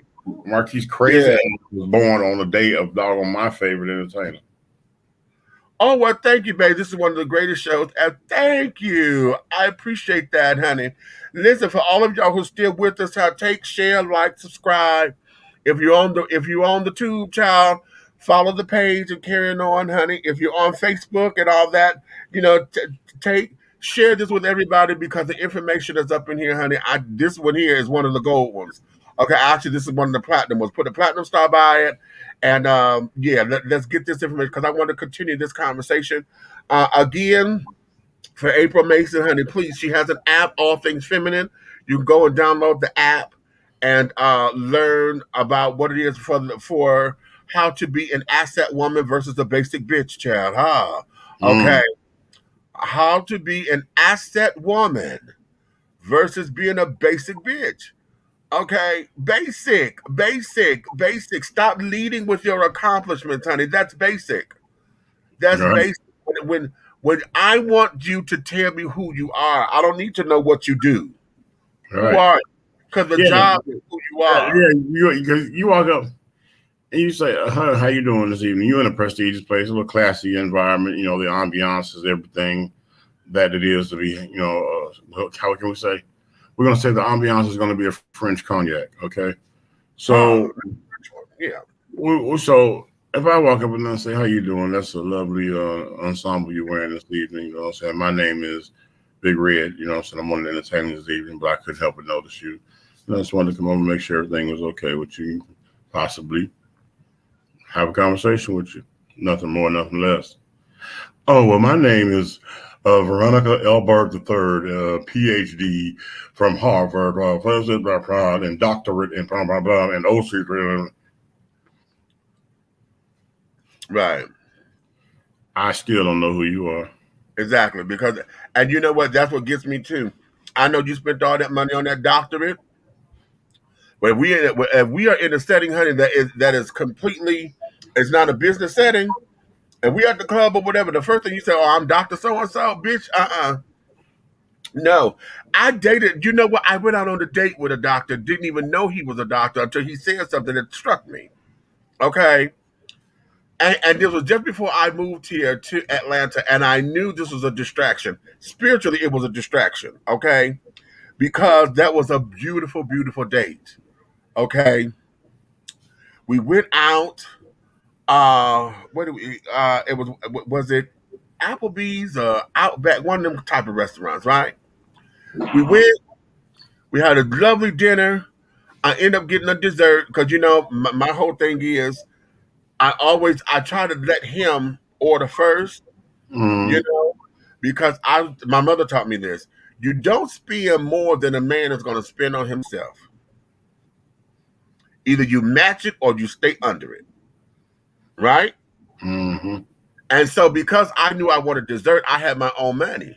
So I was like, okay, I'm gonna get this dessert because I want this dessert. Okay. But he ended up taking up the tab or whatever. But we said that it was a wonderful conversation, and it was a white guy too. Um, which was different for me. It was a wonderful conversation, and all of a sudden I was saying something about sleep apnea and things. I was like, well, I do have a sleeping disorder and things. And then he said, "Oh, well, all it takes is for you to go in and have." And then he got technical with this language. I said, "Oh, wait a minute." I said, "Are you a doctor?" And he froze, right? Because I'm sure he gets that all the time, you know. And then one of them wanting to get into his pockets, kind of thing. You a doctor? Oh, you know, that wasn't that for me. When I asked him, he said, and he kind of didn't want to tell me. I said, "Oh, I think that's great, you know." And this, that, and the other. I said, and I wanted to ask why do he want to get into it? And I took the conversation away from the kind of money that he makes to what he specializes in or whatever. And then I was, so we got there, and then I took it off of that and then went into other areas and carrying on, because I was talking about other doctor friends that I had and this, that, and the other, to let him know I was comfortable with this particular setting. Then after that, he said, "Well, what else would you like to do?" And I went to a poetry set. I said, "Oh, I would love to go to see this particular thing because it was an open mic night." He said, "Really?" And that shocked him because, I don't think he's done anything like that before. Child, we went over by Wayne State University to this poetry set, and he had a really good time. And I was in heaven, honey. And he was feeling me. He was really feeling me. But the thing of it was, I was moving like within 2 days, okay, to come here to Atlanta. And he was like, wow. And then he got to pouring out his heart to where he had never met anybody like me and this, that, and the other, blah, blah, blah, blah, blah. And I remember when April was on here, what she was saying, wanted to child, I had never had anybody want to shower me with shit, oh, we could make it, we could move because I was living in Southfield, oh, we can, do this and do this and do this. And it was like, oh my God. And the offer was so cute To where if Mhm. I had not been moving to Atlanta, I would have took him up on it, right? Mhm. But I was moving, and I saw that as a spiritual distraction because now, why you doing this now? And I'm on my way up out of here. Shit, I've been living here all my goddamn life. Now all of a sudden I'm finna get the fuck up out of here. Now it's serendipity that I meet a good man. Really? You know, so you know, yeah, so it's there. But I don't like for folks to lead with that. When you lead with your accomplishments, it's just like what I tell you on the dating apps or whatever. I always ask folks, okay, tell me a little bit about you, you know. And so some folks will say, well, just ask me ask me what you want to know because I'm usually not good at talking about myself. I said, okay, well, start with the basics. Tell me what you would tell anybody when you first meet them. Okay. Mhm. So then they'll go, "Hi, I'm Demetrius. I'm 6'4", 365. Um, I'm a hard worker, and then they get very basic. Then I said, "Well, tell me your hobbies." Nobody ever seemed to have a goddamn hobby. No, you know, oh no, you do something. What do you do to relax, to unwind, just to get silly, crazy, or whatever. Even if you Right. just sit on the couch and say, "I sit on the couch and pick my nose and scratch my nuts." That's Okay, it. even if That's it's your just hobby. that, that's a hobby. But nobody knows how to talk about who they are, what makes them. You know, I'm someone who I like black and white movies. I like R&B music, and how I'm a house head, honey. I'm house down. Now I may not know the house artist, honey, but I'm house down. Okay, I like black and white movies, honey. I like going to cultural events. I like poetry readings. I like to go to art museums and things of that nature. You Right. know, I like going to a coffee house because talking is a hobby. I like to engage in good conversations and things of that nature. So, and I'm able to say that because hell, it's practice because I've had to learn how to lead with that versus saying that, oh, well, hi, yeah, and I work for a hotel and blah blah blah blah blah. You know, I'm an entertainer, but all that. No, okay, no, that comes later because see now if I'm looking to play for keeps, what I'm into, honey, I'm into the entertainment industry, which means that lights, camera, paparazzi, my business is going to be out in the streets. For the most part. Okay. Mhm. Folks are going to think they can have access to me, but I have to be in control of that. And if you're going to be by my side, you need to be able to handle that. Okay. You got to be able to handle that, you know. And I was dating a guy and he couldn't. He couldn't, you know. He just couldn't. And I'm just local. That shit was Mhm. local for me to walk in the club because you know me from my cabaret shows. They'd be like, "Hey, Meech," or at the Samantha. For those who knew me as Samantha, "Hey, Samantha." The attention is that kind of attention, and folks want to come over and talk. And girl, when you did that, but you couldn't handle that. Dang. Okay, now you want to stay home, and no, I told you this is what we do. Okay, you said yes, you want to come into my world. Okay. Now your word was all church. Now you want me to come over here and think that because you churchified, I'm supposed to sit down here on the choir pew all the damn time. And I got to go to this concert. I got to go over here to this church because you directed the choir over there, or you singing over here, or you want me to do this over here. I had this one fucker here in Atlanta, and I almost whooped his ass. Okay. Well, He come up in here. We on a meet and greet. I invited him over here, right, to sit down and we talking. He said he was a pastor and he's looking basically for a first gentleman. I said, "Oh." okay. I said, "Okay, well that's different." He said, "Yes, but the whole thing of it is that I'm building a church, and so you're gonna have to be if we get together, you're gonna have to be part of the ministry and this that and that." I said, "But what if I don't want to be in the ministry? The ministry is your calling. Why are you forcing me to have to be in it with you? No, that's your calling." Okay. Now, would I go to church? Yes. Would I sit down and pray? Yes. But I'm not going to take on responsibilities in the damn church. That's not my calling. That's yours. Baby, he sat down there and he got Linda Blair on me with his neck turned all the way around and shit. As if I was talking sacrilege. You know? I was like, excuse me? He told myself, oh, well, yes, well, as the first gentleman, I would be responsible for putting out his clothes and this, that, and that. I said, bitch, that's a servant. You get the fuck out of my house. I'm not going to sit down here and cater to your motherfucking ego and you talking about you a pastor of a church. Bitch, you want somebody to kiss your ass. You want these altar boys to carry on because you trying to build a church. Oh, honey, I don't play with God like that. Not like that. This bullshit that you talking, if you don't get the fuck out of my goddamn house.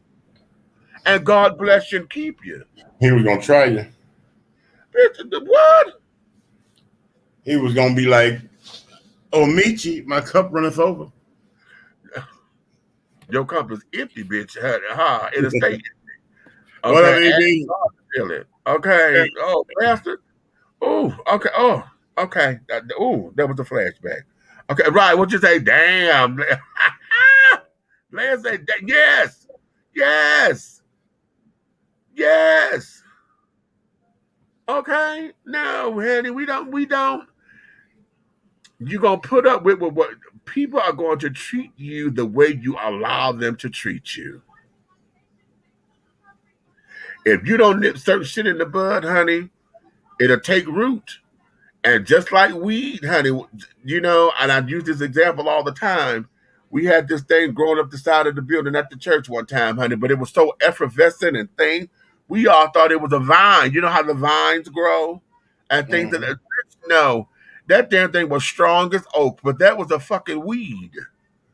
It had rooted, and it rooted so firmly to where you couldn't just go and cut it down because the roots were so cute and so strong to where it was always popping back and refurbishing, like an evergreen. Okay. But all of that was a weed. You had to go and dig all that shit up from the root and get it up out the soil and then kill it so that it won't go down. So that was on the side of the building could die. But we had to pluck that up from the root. I was like, oh my God, all this time. When you sitting up there, you coming in, you brush up, oh, this is so beautiful. Bitch, it's a weed. It's a weed. Okay. And all right. What? All right.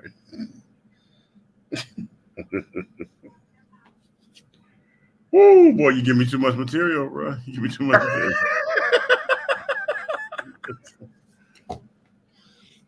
We have to, but now how many times you've been in your life and you have allowed folks to come in and they took root like that?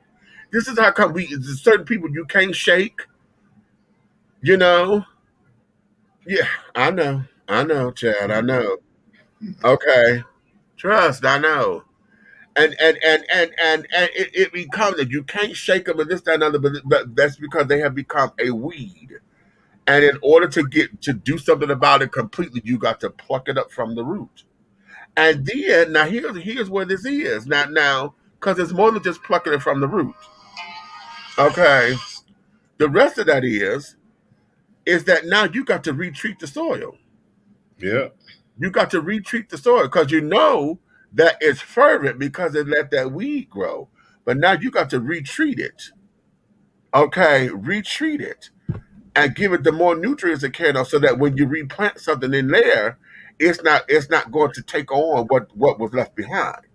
Mm-hmm. Okay. Haven't you ever known that with farming, when they farm the land, okay, after they had a harvest, they got to go retreat the soil. They tiller, they run that tiller through it. They got to retreat it. Okay. Because the soil have got to be fervent again. And that's the part that we forget to do. When you pluck up the weed, you forget to retoil the soil. So what you're saying is, when I'm plucking, right, and I get done plucking, I gotta go in there and retwerk it in case I want to pluck again. Because you're going to pluck again. Oh yeah, because I'm a plucker for real. Yeah, A master plucker. a master plucker. On that note, let me let these kids go so I can watch polls, so I can sit here and get my cry on and things. And all this, that, and the third, honey. Thank you guys. Thank you for coming on up in here, doing your thing with us. For those of you who are new to the channel, honey, we are here Fridays, Saturdays, and Sundays. Sometimes, every now and again, we have an occasional pop up. Next week, coming Friday, the 11th of June, 2021. I have to date this stuff so that when y'all go back, we listen in the replay, honey. Y'all know when this was. Um, June 11th, 2021, we will have Men at Large here, both Dave Tolliver and Jason Champion. For those This of is y'all, Jason. okay. You're my best friend.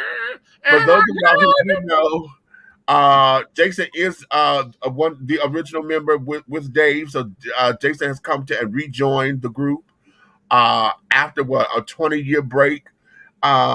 He has returned, but all because the Gemini had passed. Okay, who came in when Jason left? Gemini passed, and so Jason came back and was like, "No, I want to redo." So we're going to get into all of that this coming Friday. That's going to be June 11th, 9 p.m. right here on Facebook and YouTube Live, and also we're going to be posting on Black GDP TV. If you do not have Black GDP TV on your Roku, just go and look that channel up and add it to your Roku. Black GDP, Gross Domestic Product. That's what that stands for, television. Okay? Add that to your Roku stations and carry it on. So that there is that. So, honey, listen, we're going to let you guys go. We thank you for your time. You may finish all of your crumpets because the tea has been dished and you've been dishing tea, darlings. Ow!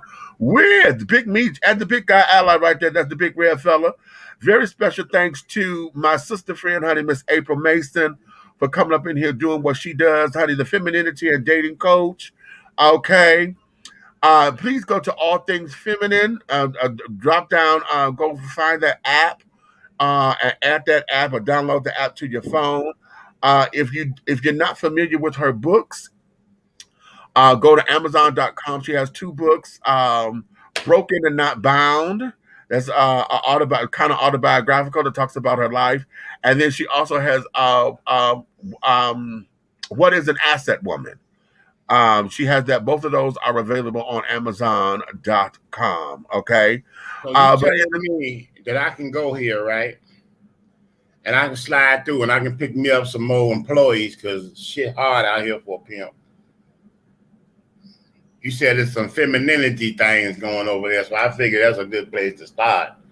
You know what I'm saying? Because we hiring out here. you know what? Because it is not in my reach, I'm not gonna get up to go get it. Because you I don't grab said what I said. Pimps up. hose down. You so motherfucking dumb. You dumb. And you froze. And see, that's why you froze. That's why you fucking froze.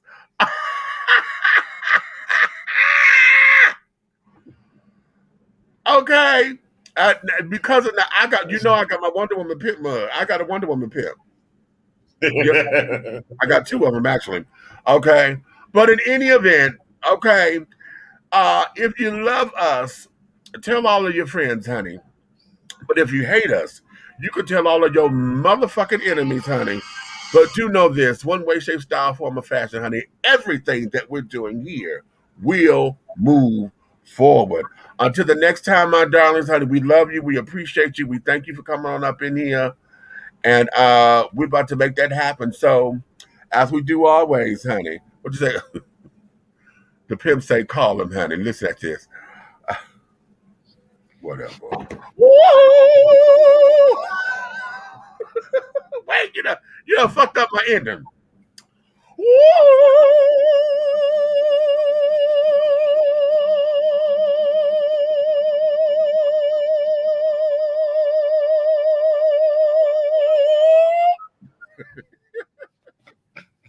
I had to make up for time. You fucked it up. Scene, honey. It's just scene. Bye.